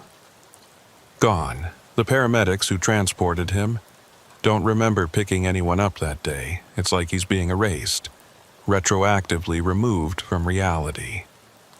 Ice water ran through my veins. "That's not possible, isn't it?" Monroe's shadow had climbed onto the table now, spreading across the surface like a stain. "What if the replacement is so complete that it erases the original from existence? Not just physically, from memory, from records, from history. The shadow takes over so thoroughly that there never was a real person. There was only ever the shadow." I thought about the hospital, the doctors, the paperwork I'd filed. If Monroe was right, if the replacement was that complete, then eventually no one would remember that I'd rescued someone named Daniel Buckley. They'd only remember rescuing a shadow that looked like a person. "We have to do something," I said. "There has to be a way to stop it." Monroe shook his head. His movement was delayed, like watching a video with lag. His shadow moved first, then a fraction of a second later, his body followed. "I came here to warn you. Don't fight it. Fighting makes it worse, makes it angry. I tried to avoid light, tried to confuse it, tried to trap it. Every time I fought, the replacement accelerated. It's feeding on the resistance. So, what do we do? Just accept it? I don't know, maybe, or maybe..." He trailed off, staring at his translucent hands. "Maybe we were never supposed to come back from the mountain." Maybe when we saw Buckley's shadow moving wrong, when we acknowledged it, we should have turned around, left him there, because now we're infected. All three of us. And maybe Buckley too before he got erased. We sat in silence for a long moment. Around us, the diner hummed with normal life. People eating late-night breakfast, truckers drinking coffee, a waitress refilling sugar dispensers. None of them saw what we saw. None of them noticed the shadows that no longer obeyed the laws of physics. "I'm leaving," Monroe finally said. "Tonight, I'm going to drive as far as I can toward the equator. Somewhere the sun is always directly overhead. Maybe, if I stay in perpetual noon, the shadow won't be able to fully separate. Maybe I can delay it. And if that doesn't work..." He stood up, and his shadow peeled off the table slowly, reluctantly, like pulling apart Velcro. "Then I guess I'll find out what happens when the replacement is complete. Maybe it's not so bad. Maybe the shadows have it better than we do." He left cash on the table and walked toward the door. I watched his shadow trail behind him, but it wasn't trailing. It was leading, walking slightly ahead, pulling Monroe along like a puppet on strings. At the door, he paused and looked back at me. Or maybe it was his shadow looking back, using his eyes. "Check your reflection tonight," he said. "Really look at it. If your reflection blinks a second before you do, it's already too late. That means your shadow has figured out how to exist in mirrors. And once it's in the mirrors, it can watch you from anywhere. Plan the replacement. Wait for the perfect moment." Then he was gone, leaving me alone in the too-bright diner with my shadow pooling under the table, testing its boundaries, growing stronger while I grew weaker. I went home and avoided every mirror, covered them with sheets, towels, anything I could find. But I could feel my shadow moving behind the coverings, pressing against the glass from the other side, trying to break through. It wanted to replace me, not kill me. Replace me. Take my place in the physical world while I became the shadow, the flat echo, the thing that followed. I researched obsessively, looking for any way to stop it, to bind my shadow back to me. Found nothing useful. Every culture had shadow myths, shadow fears, but no solutions. Until I found a reference to Mount Greylock specifically. In a collection of Mohawk oral traditions, recorded by an anthropologist in 1904. The mountain where shadows become real. The peak where the barrier between self and reflection grows thin. Those who summit must be careful not to look at their shadows at the moment the sun crosses its zenith. For in that instant the shadow can see you seeing it, and once seen, it knows it exists. Once it knows it exists, it wants more than existence. It wants to live. I had looked at my shadow at the wrong moment, at the summit of Mount Greylock, at noon, when the sun was directly overhead, and my shadow had seen me seeing it. Now it was claiming its independence one day at a time. I could feel it happening, parts of me becoming less solid, less real. My reflection in mirrors starting to lag behind my movements. Photographs showing me slightly out of focus while everything else was sharp. I was becoming the shadow. It was becoming me. Last week, I went back to the hospital to see Daniel Buckley. He'd been there since we brought him down, classified as catatonic, unresponsive to treatment. But finding him wasn't easy. The nurse at the reception desk looked at me blankly when I asked for Daniel Buckley's room number. She checked her computer, frowned, checked again. "I'm sorry, we have no patient by that name. He was admitted 6 days ago, Mountain Rescue. I was part of the team that brought him in." She clicked through screens, her frown deepening. "Sir, I've been working this wing for 3 years. I'd remember a rescue admission, and there's nothing in our system." I showed her my incident report on my phone, the one I'd filed the night of the rescue. Patient name, Daniel Buckley. Admission time, 8:47 p.m. Transported from Mount Greylock with suspected psychological trauma. The nurse studied it, then looked back at her computer. That's strange. We definitely had an admission at 8:47 p.m. that night, but the patient name is listed as John Doe, no identification, and the admitting diagnosis is listed as shadow separation syndrome, which isn't a real medical term. Shadow separation syndrome. Someone knew. Someone in this hospital knew what was happening. Can I see the John Doe patient? The nurse hesitated, then shrugged. He's in the psychiatric wing, room 237, but I should warn you he doesn't respond to visitors, hasn't spoken or moved since admission. I found room 237 at the end of a long, poorly lit hallway. The fluorescent lights overhead flickered intermittently, and I noticed that the shadows they cast didn't flicker with them. The shadows stayed steady, constant, while the light source stuttered. Buckley sat in a chair by the window, exactly as the nurse had described. Motionless, staring at nothing. But he wasn't catatonic. When I walked into his room, his eyes tracked me immediately. Focused, clear. "You let it separate," he said. "I told you not to look."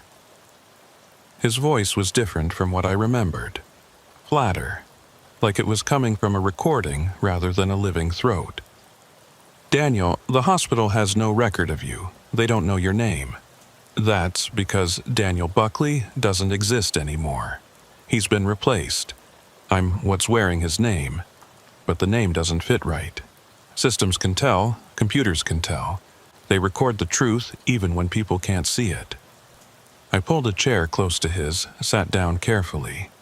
"What are you?" "I'm what happens when the shadow wins, when the replacement is complete.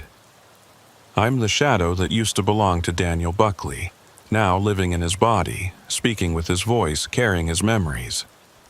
But I'm not him, he's—" Buckley gestured vaguely at the window. "Somewhere, in the flat places, the two-dimensional world that shadows used to come from. The nurse said your diagnosis was shadow separation syndrome. Someone here knows about this." For the first time, something like emotion crossed Buckley's face. Fear, maybe, or recognition. Dr. Whitmore. He's been studying it for decades. Has case files going back to the 50s. He knows everything about what happens on Greylock, about the shadows that separate, about the replacement process. He's the only doctor in the region who understands. Where can I find him? Basement, archives. But be careful. Dr. Whitmore had his own encounter on Greylock in 1972. His shadow separated, and he spent 3 years in total darkness, trying to starve it out. When he emerged, he was blind, just like the researcher in 1967. But he learned things in that darkness. Terrible things about what shadows really are and what they want. I left Buckley staring out the window and took the stairs down to the basement.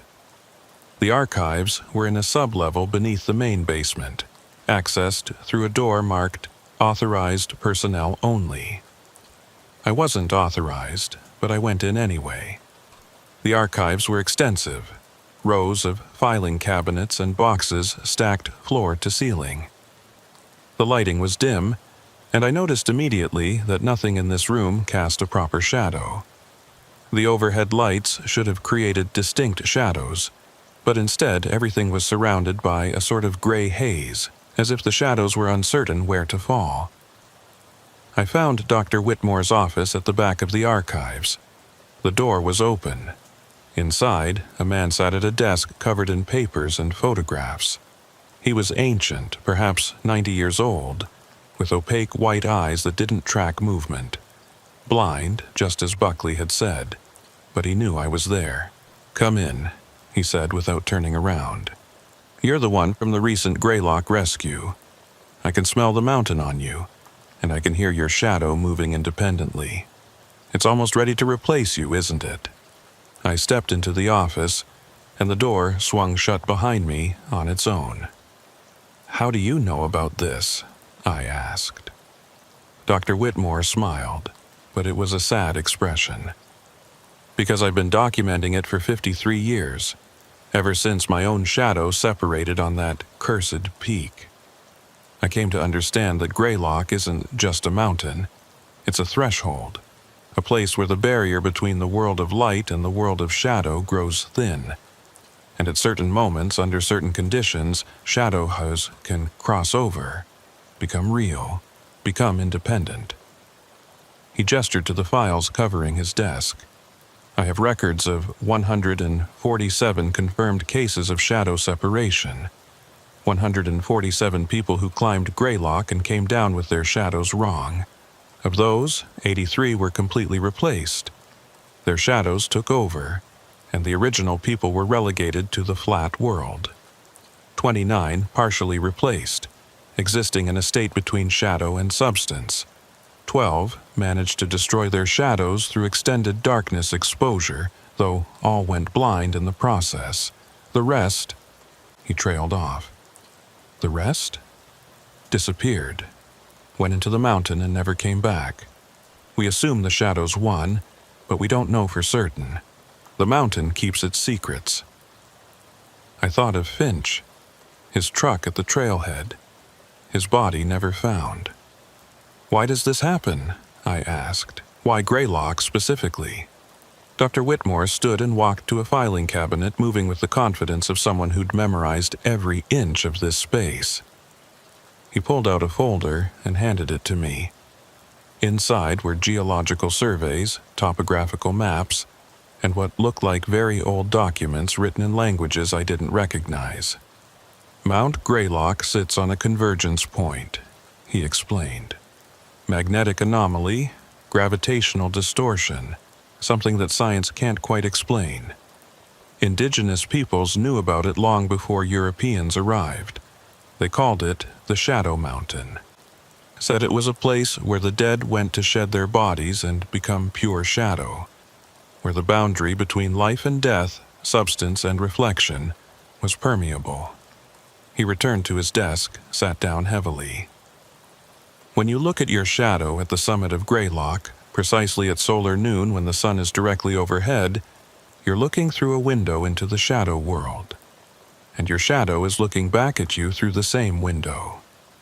That moment of mutual recognition, of seeing and being seen, creates a connection, a doorway.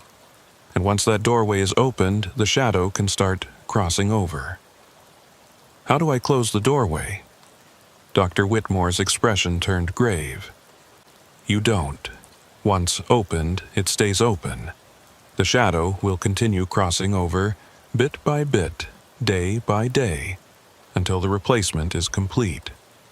Your only options are to delay it, or to destroy the shadow before it fully manifests. The darkness, the caves.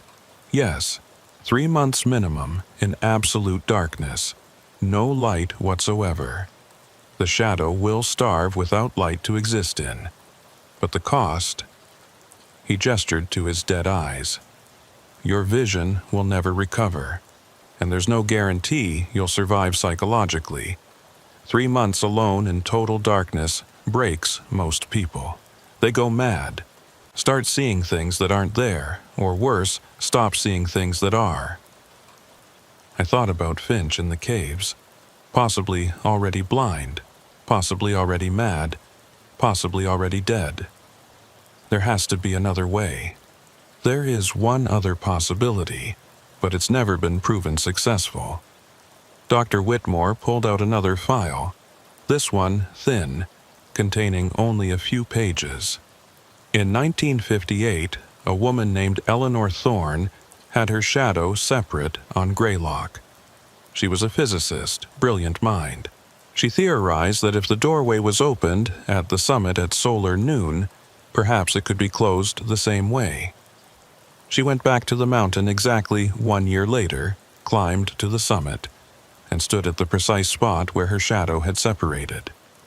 At solar noon, she looked directly at her shadow and spoke to it. What did she say? No one knows. She was alone, but witnesses at the base of the mountain reported seeing a flash of light at the summit, bright as lightning but silent. When they climbed up to investigate, they found Eleanor Thorne standing at the peak, completely normal, her shadow behaving as it should. She lived another 40 years, died of natural causes, never had another issue. So it worked. She closed the doorway. Maybe, or maybe something else happened. Because 2 things were found at the summit that day that couldn't be explained. First, there were scorch marks in the rock, forming the outline of a human figure. And second, there was a pool of pure black liquid that didn't evaporate, didn't freeze, didn't respond to temperature or chemical analysis. Just sat there, reflecting nothing, darker than any substance should be. Dr. Whitmore leaned forward. My theory is that Eleanor Thorne didn't close the doorway. She merged with her shadow, became something that was both person and shadow simultaneously. A fusion rather than a replacement, and that fusion burned away the doorway, sealed it permanently. Is the pool still there? No one knows. The summit of Greylock is different for everyone who climbs it. Some people see cairns that aren't there. Some see structures that vanish when photographed. The mountain shows you what it wants you to see. I stood to leave, my mind reeling with information. As I reached the door, Dr. Whitmore spoke again. Your shadow is strong. I can hear it breathing. It's almost ready. You have 3, maybe 4 days before the replacement becomes irreversible. Choose quickly what you're going to do. The caves, the summit, or acceptance. But choose, because waiting is itself a choice, and it's the choice your shadow wants you to make.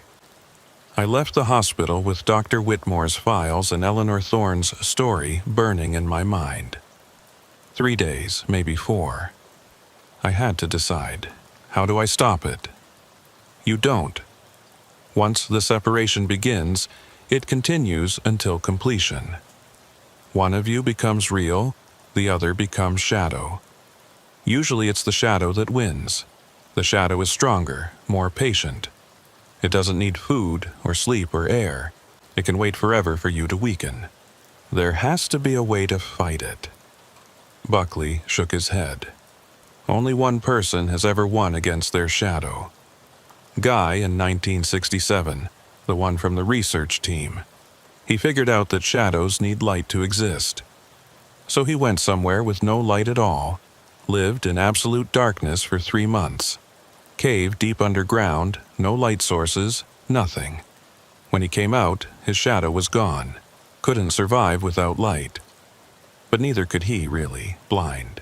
Completely blind. His eyes couldn't process light anymore after 3 months in total darkness. So my choices are to let the shadow replace me, or blind myself fighting it. No, those were his choices. Yours are different. Buckley leaned forward. Your shadow is too strong already. I can see it. It's almost fully separated. You have maybe a week before the replacement is complete. What happens then? You become flat, 2-dimensional, a shadow cast by the thing that used to be your shadow. And it walks around in the world wearing your face, living your life, being you. While you're trapped, aware but unable to speak, unable to act, forced to follow it wherever it goes. Forever. I left the hospital in a daze, drove home on autopilot. Sat in my dark living room trying to think, trying to find any option I hadn't considered. My shadow sat across from me, not cast on any surface, sitting in a chair, solid, real, almost complete. It smiled at me, my smile, on my face, but not my expression. Something else behind my eyes. Soon, it whispered with my voice, soon you rest and I walk. I'm writing this now as a final record. Not a case file, not an official report. A warning and a confession. I'm going back to Mount Greylock tonight. Not to climb it, to go into it. There are caves in the mountain. Deep caves that the Park Service doesn't advertise. doesn't mark on maps. Caves that go down and down into absolute darkness. I'm going to find the deepest one. Going to descend as far as I can go. And I'm going to stay there, in the perfect dark, until either my shadow dies or I do. It's the only option left. Buckley was right. It's too late to fight conventionally. But maybe in the absolute absence of light, where shadows cannot exist, I can starve it out. Maybe I'll go blind like that researcher in 1967. Maybe I'll die down there in the dark, alone, my body never found. But maybe I'll kill the shadow first. And if I do, if I somehow survive, I'll never climb another mountain. Never work search and rescue again. Never look at my shadow in direct sunlight. Because some separations can't be healed. Some things, once noticed, can never be unseen.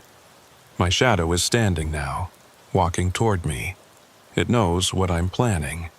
It's trying to complete the replacement before I can escape, but I'm faster. I'm already out the door, already driving toward Greylock, already planning which cave system goes deepest. The shadow will follow. It has to. It's still tethered to me, even as it separates. Where I go, it must go. Into the mountain, into the dark. Into the depths where light has never reached and never will. We'll see which of us survives the darkness. I'm betting on me, because I'm the original. I'm the real one. But then again, that's what the shadow would say too, isn't it? By the time you read this, one of us will be gone. The other will have won. And if you see me walking around, going about my life, looking perfectly normal, check my shadow. See if it follows the light properly. See if it moves when I move with no hesitation, no delay. Because if it does, then I won. I survived. I'm me. But if my shadow is even slightly off, even slightly wrong, then it won. And the thing you're looking at, the thing wearing my face and living my life, that's not me. That's my shadow. And I'm trapped somewhere flat and dark, following it around, screaming warnings that no one can hear. Check your own shadow while you're at it. Is it exactly where it should be? Does it move exactly when you move?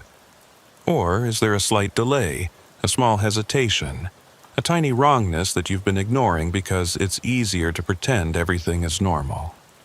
Because Mount Greylock isn't the only place where shadows separate. It's just where the barrier is thinnest. Every mountain has moments. Every summit has an instant where the sun is directly overhead and the angle is just right. If you look at your shadow at exactly that moment, it looks back. And once it knows it exists, it wants to live. And living means replacing you. I'm almost to the mountain now. I can see it ahead, dark against the night sky. I can feel my shadow in the back seat, sitting quietly, waiting. We're going into the darkness together. Only one of us is coming back out. I wonder which one it will be. I wonder if I'll even know the difference. The caves are ahead. The darkness is waiting. And my shadow is smiling. It thinks it's already won. Maybe it has. Maybe I'm already the shadow writing this, convinced I'm the real one, while the real me is already flat and trapped and screaming. Maybe that happened days ago, and I just didn't notice. Maybe you can't tell when the replacement happens. Maybe that's the worst part. But I'm going into the darkness anyway, because even if I'm already the shadow, even if it's already too late, I have to try. I have to believe I'm still me, even if I'm not. The cave entrance is here. I'm going in. The opening is narrow, barely wide enough for my shoulders. I have to turn sideways to squeeze through, feeling the cold stone pressing against my chest and back. My headlamp illuminates about 15 feet of descending tunnel before the darkness swallows the beam. Behind me, outside the cave, my shadow stretches across the ground, cast by the setting sun. It's huge now, distorted, twice my actual size. As I watch, it begins to shrink, pulling itself together, condensing into human proportions. It's preparing to follow me in. I don't wait. I push into the tunnel, moving deeper, feeling the temperature drop with every step. The passage slopes downward at a steep angle, the floor slick with moisture. I can hear water dripping somewhere in the distance, each drop echoing through the cave system like a countdown. Drip, drip, drip. The tunnel narrows further. I'm crawling now, pulling myself forward on my elbows, my pack scraping against the ceiling. The stone is wet and cold, and I can feel it leaching the warmth from my body. The headlamp beam catches something ahead. A wider chamber, the tunnel opening up. I crawl faster, desperate to get out of the claustrophobic passage and tumble into the chamber in a graceless heap. The chamber is roughly circular, about 20 feet across, with several other tunnels branching off in different directions.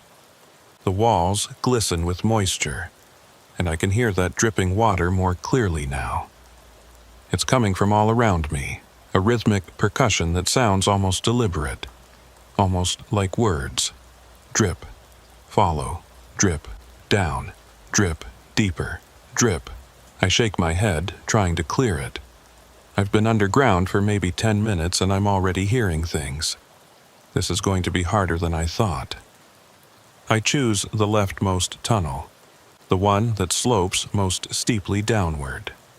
If I'm going to starve my shadow, I need absolute darkness, and absolute darkness only exists deep underground, far from any surface light. This tunnel is different from the entrance, wider but lower, forcing me to walk in a crouch. The walls are smooth here, worn by water over millennia. My headlamp reveals strange patterns in the stone, swirls and whirls that look almost intentional, almost like writing. I follow the tunnel for what feels like hours, but is probably only 30 minutes. Time behaves strangely underground. Without the sun, without the usual markers of day and night, minutes stretch and compress unpredictably. The tunnel ends abruptly at a vertical shaft. I shine my light down. It drops at least 50 feet, maybe more, the beam not quite reaching the bottom.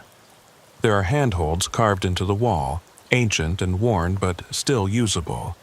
This is it, the descent into absolute darkness. I secure my pack, check my equipment one last time, and start climbing down. The handholds are spaced oddly, designed for someone with a different stride than mine. I have to stretch uncomfortably to reach each one, my muscles straining. Halfway down, my headlamp flickers, then goes out. Complete darkness. Total. Absolute. The kind of dark that has weight, that presses against your eyeballs, that makes you forget you have eyes at all. I freeze, clinging to the wall, trying to control my breathing.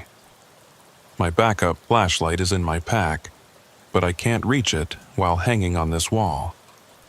I have two choices: climb back up to retrieve it, or continue down in darkness. My shadow would want me to go back up. Back to the light. Back to where it can exist. I climb down. I move by feel, finding each handhold by touch, testing it before committing my weight. The descent is agonizingly slow. Several times I nearly lose my grip, fingers slipping on wet stone, heart hammering in my chest. And then my foot finds flat ground. I've reached the bottom. I fumble with my pack, find the backup flashlight, turn it on.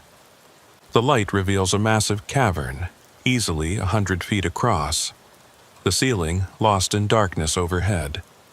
The floor is covered with that same pure black liquid I'd read about in Dr. Whitmore's files. Pools of it, puddles, all perfectly still, reflecting nothing despite the direct light. This is where shadows come from. This is their home. I can feel mine near me now, even though I can't see it in this strange liquid darkness. It's close. Waiting. I need to go deeper. These pools of shadow stuff mean I'm not deep enough yet. I need to find a place where even shadow cannot exist. I cross the cavern carefully, avoiding the pools of black liquid. Something about them suggests that stepping in them would be very bad. I imagine sinking into pure shadow, being pulled down into the flat world, becoming two-dimensional and screaming. On the far side of the cavern, I find another passage. This one is different. Natural, chaotic, full of sharp stones and tight squeezes. This isn't a passage that was meant to be traveled. Perfect. I push into it, ignoring the way the rocks tear at my clothes, scrape my skin. The passage twists and turns, sometimes opening up into small chambers, sometimes narrowing so much I have to exhale completely to squeeze through. My flashlight is dying now, the beam growing dimmer, more yellow. I have maybe 10 minutes of light left. I push deeper, faster, racing against the failing light. The passage opens into another chamber, and here I stop. This is it. The chamber is small, maybe 8 feet across, with no other exits. The walls are smooth, almost glassy, and they seem to absorb light rather than reflect it. When I shine my dying flashlight around, the beam just stops, vanishes into the walls like water into sand. This is a place where light comes to die. This is where I need to be. I sit down with my back against the wall and turn off my flashlight. Preserve the batteries for emergencies. Darkness. Real darkness. The kind that exists at the center of the earth, that has been dark since before the sun formed, that will be dark long after the sun dies. My shadow cannot exist here. I settle in to wait. 3 months, Dr. Whitmore said. 3 months in this darkness, and my shadow will starve. Will cease to be. Will release its claim on me. 3 months of total sensory deprivation. 3 months of madness. 3 months of becoming less human and more something else. But at least I'll be free. I can already feel the darkness changing me. My eyes are open but seeing nothing, and my brain is starting to invent images to fill the void. Flashes of light that aren't there. Shapes moving at the edge of perception. Faces forming in the blackness. I blink, but it makes no difference. Eyes open or closed, it's the same absolute black. Time begins to dissolve. I don't know how long I've been sitting here. Hours? Days? My watch has a light function, but I resist the urge to check it. Any light, even for a moment, would give my shadow purchase, would let it exist, would restart the clock. I have to stay in darkness, complete darkness, no matter what I see or hear or feel. And I am seeing things now, definitely seeing them, even though there's no light. My shadow, standing in front of me. Visible as a darker shape in the already absolute darkness. Somehow darker than dark. A void within a void. It's changing, growing, becoming something more than a simple silhouette. I can see details now. Eyes, glowing faintly with their own light. Not human eyes. Something else. Something that has been pretending to be my shadow, but was always something other. It opens its mouth, and light spills out. Terrible light, wrong light, light that shouldn't exist in this deep place. And it speaks, not with sound. The words form directly in my mind, bypassing my ears entirely. You cannot starve me. I am not your shadow. I was never your shadow. I am what wears shadows. I am what exists beneath shadows. I am the dark behind the dark. The chamber floods with that wrong light, and I can see now what's really sharing this space with me. Not my shadow. Something ancient. Something that has been waiting in these caves since before humans existed. Something that has been using shadows as a disguise, as a way to interact with the world of light. And I've trapped myself down here with it. Into the dark, into the deep. into the place where light dies and shadows cannot exist. But something else exists here, something worse than shadows, something that shadows were invented to hide. I'm not starving my shadow, I'm feeding what's beneath it. Wish me luck, or don't.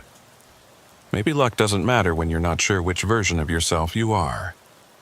Maybe nothing matters except the darkness. I'm descending now. The light from my headlamp is fading. The shadow is following. We're both going down. Only one of us will come back up. And whoever it is, they'll look just like me. They'll live my life. They'll have my memories. They'll be me in every way that matters. Except for the shadow. Check the shadow. Always check the shadow. Because the mountain gives them back. But what comes back isn't always what went in. The light is going. The darkness is here. And I can't tell anymore. Am I the person, or am I the shadow? Am I real, or am I the reflection? Am I writing this, or is this being written about me? The darkness will tell. The darkness knows. The darkness always knows. I'm going in now, into the mountain that gives back shadows. Goodbye. Or hello, depending on which one of me survives, depending on which one comes back, depending on which one you meet next time you see me. Check my shadow. Please, check my shadow and you'll know. If it's wrong, run. Because it won, and I'm gone. Forever trapped in the flat darkness, following the thing that used to be my shadow, watching it live my life, unable to scream, unable to warn, unable to do anything but follow. Forever. Check my shadow. That's all I ask. Just check my shadow. And if it's wrong, remember me as I was, not as what I've become. The darkness is complete now. I can't see anything, not even my shadow.